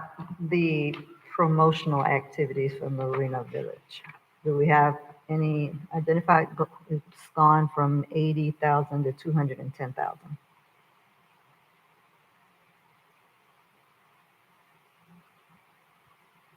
So the funds for the city events, along with the Tiki Market, those will be attributed to our Marina Village promotional activities. This was what we were talking about earlier when it comes to the food trucks and those installations as well. Yep. And we are looking to establish a taste of the city, taste of Riviera Beach, looking to bring that to Marina Village at some point next year, hopefully around the spring, a taste of Riviera Beach.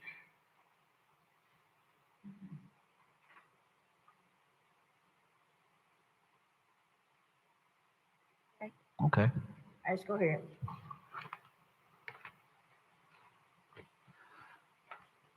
So our event center expenses are, for the most part, we increased our expenses from 800,000 to 1.1 million for our event center.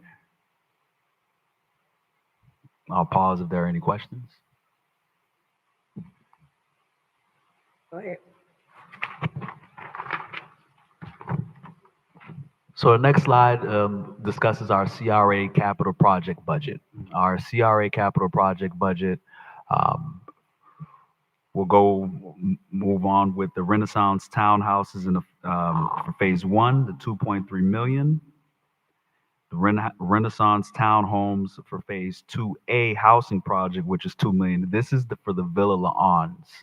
It's the Villa La'ans project that Commissioner Guyan asked about earlier. Okay.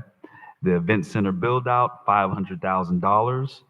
This $500,000 is more for the roof repair of the event center upstairs, along with other repairs. Our utility burial, we are currently going through a utility burial project right now from 11th Street and Broadway to 27th Street and Broadway, installing AT conduit lines, working with FP&L and AT&T. So that work is being done as we speak right now, looking to move forward and execute that work by the end of spring next year. Chair? Yes, go ahead. Okay, so can we go back a little, Director Merzius, to uh, the Renaissance Townhouses, the Long's project? Phase one, we subsidized that by close to $400,000 a unit, is that correct? Yes, sir. Chair, yes, sir. Yes, go Okay. ahead. Chair, follow? Yes, go ahead. Okay, so do we have an independent cost estimate from a cost estimating firm on what the construction costs should be on this project? I'd like to go ahead and answer that question through our Director Anita Jenkins. For that question. I think I remember something like that. Go ahead, Ms. Jenkins.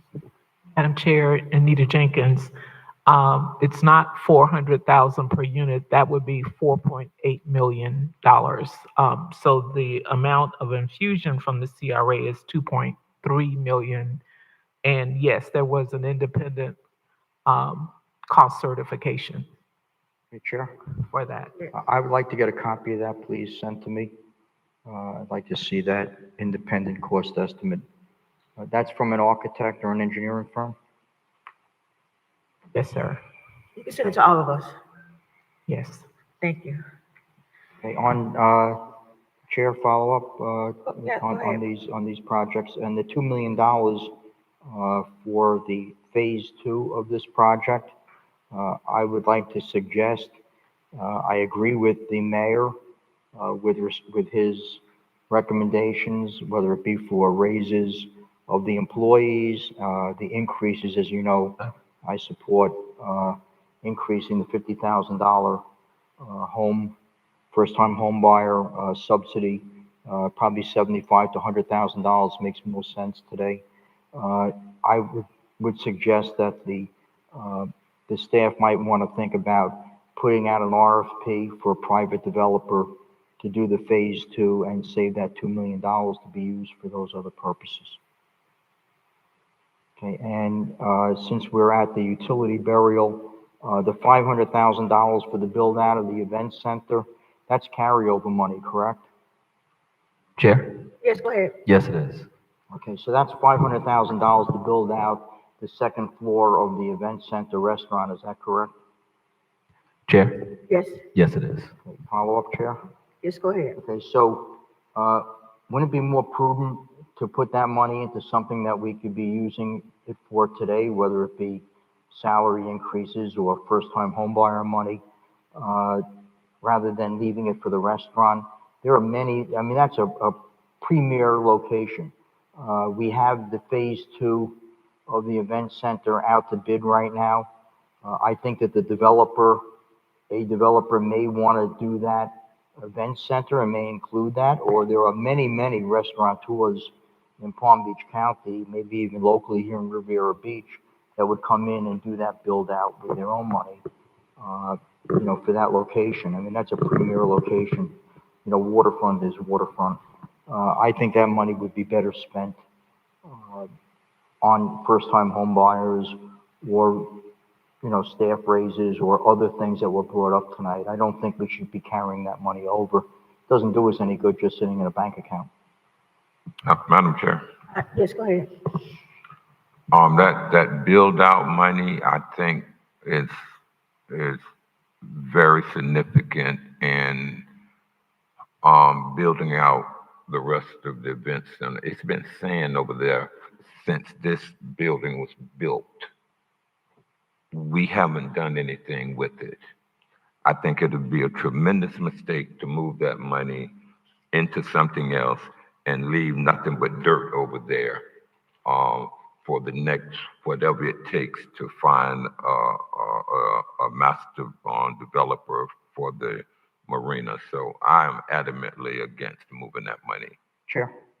Yes, let me say Okay. something, Commissioner Spears.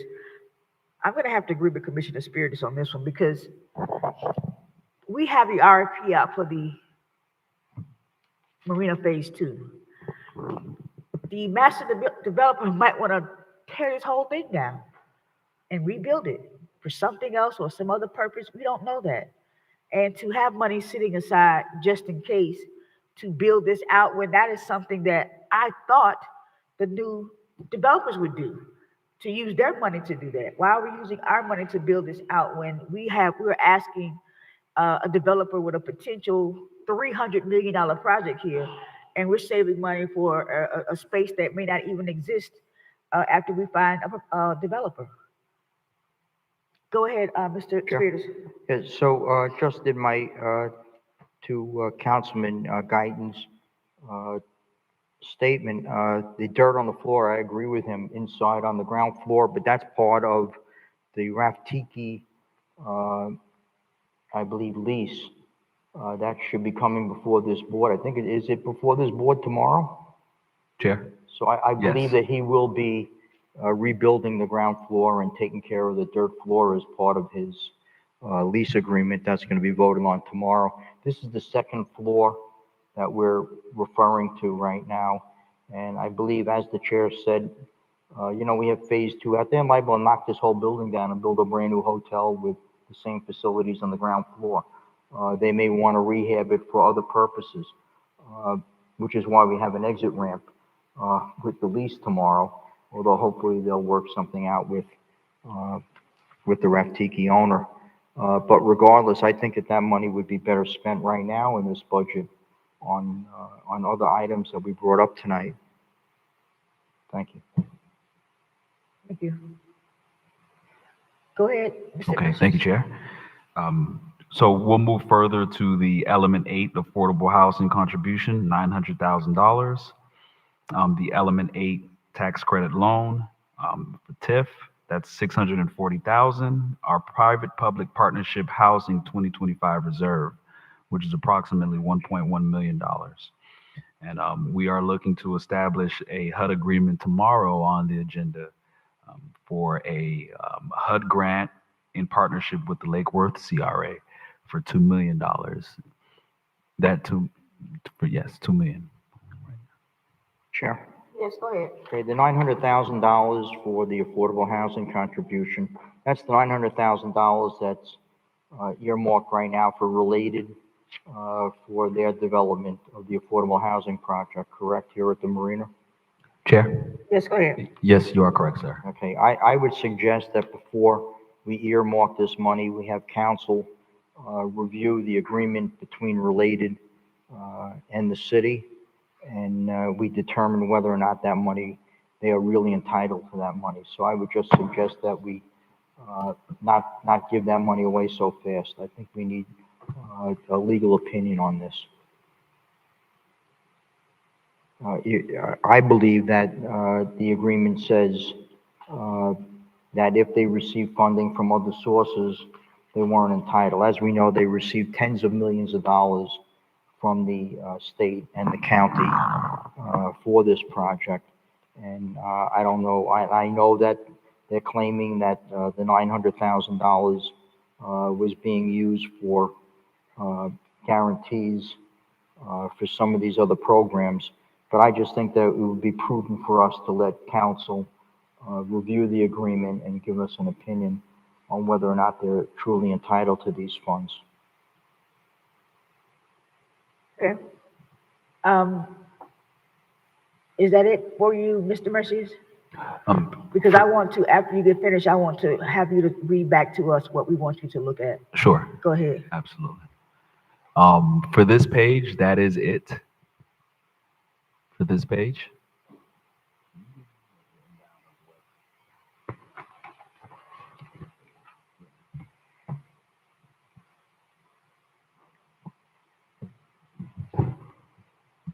That's it. That is it, yes, Chair. Okay, so when you get a chance, you can read back to us some of the issues that were brought up from each of the commissioners. We'll do. We're composing that list right now. Okay, very good. Any other questions from the board in regards to this budget? Yes, Madam Chair. Yes, go ahead. I would like for,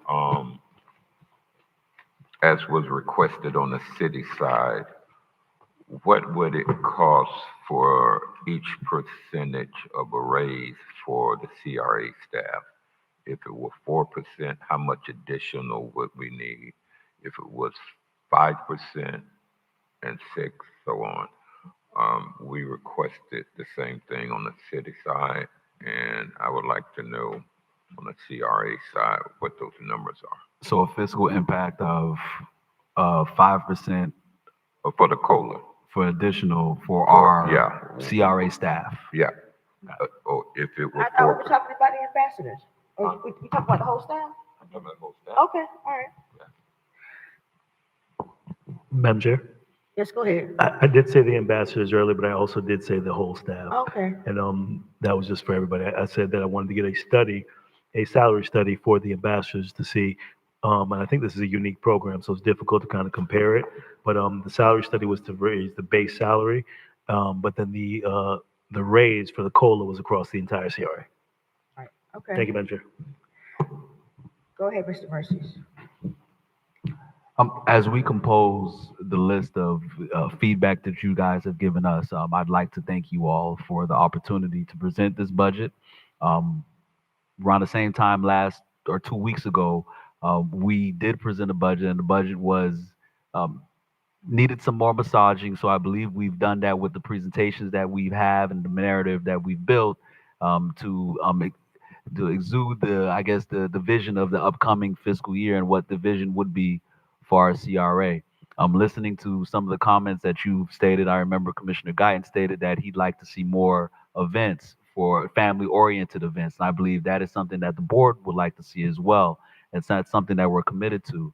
We're also committed to the Lakeview Park Infrastructure Program, along with finding specific items for Avenue E and Park Manor.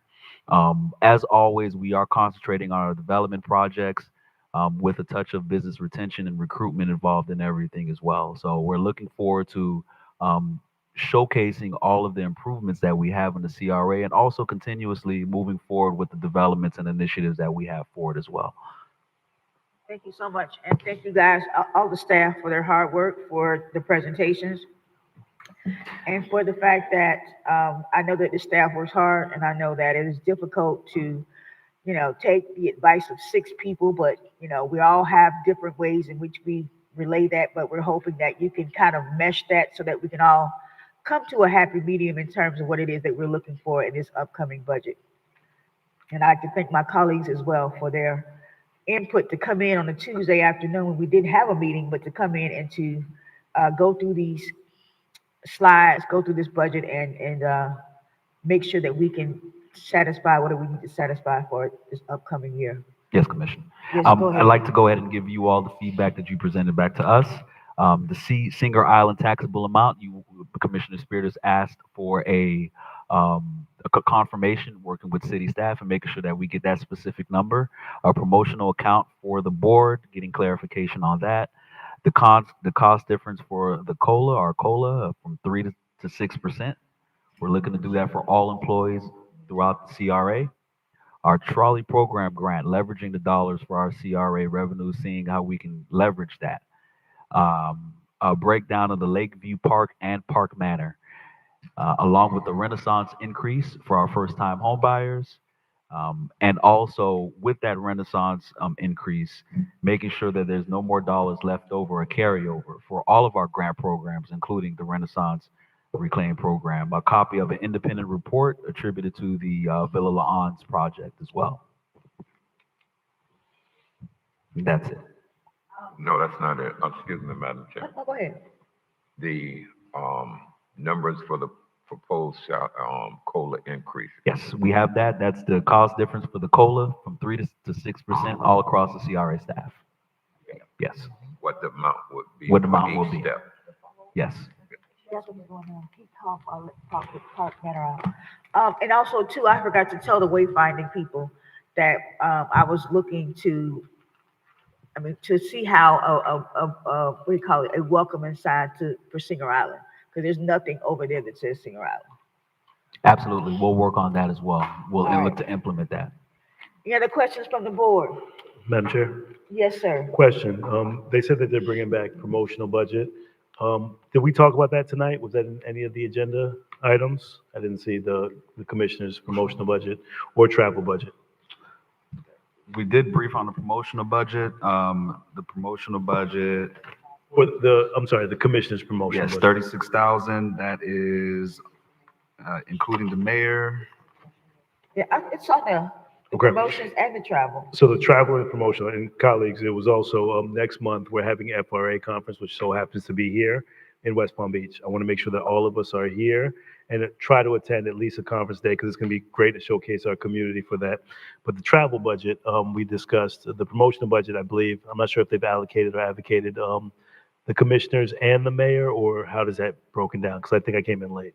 So the allocation, it includes the board members of the CRA, but not the mayor. Sorry. It includes the board members of our CRA, but it does not include the mayor. And is there any, is that, are we able, and that's why I wanted to make sure we were clear, because we do have a promotional budget allocated for the mayor's office, but we don't have a travel budget. What was the reason for that? That's been the standard for some years now for our CRA. So the standard has been that the mayor's office doesn't have a travel budget for the CRA, but it does have a promotional budget. That is correct. That, I guess I'm confused as to why or what that standard was. So colleagues, in regards to promotion, go ahead, Madam Chair. I think it's because the travel is sent to the city, and that's something that we have on both ends, but because your position is not ex officio, then there is no budget associated with that position. But then there's a promotional budget.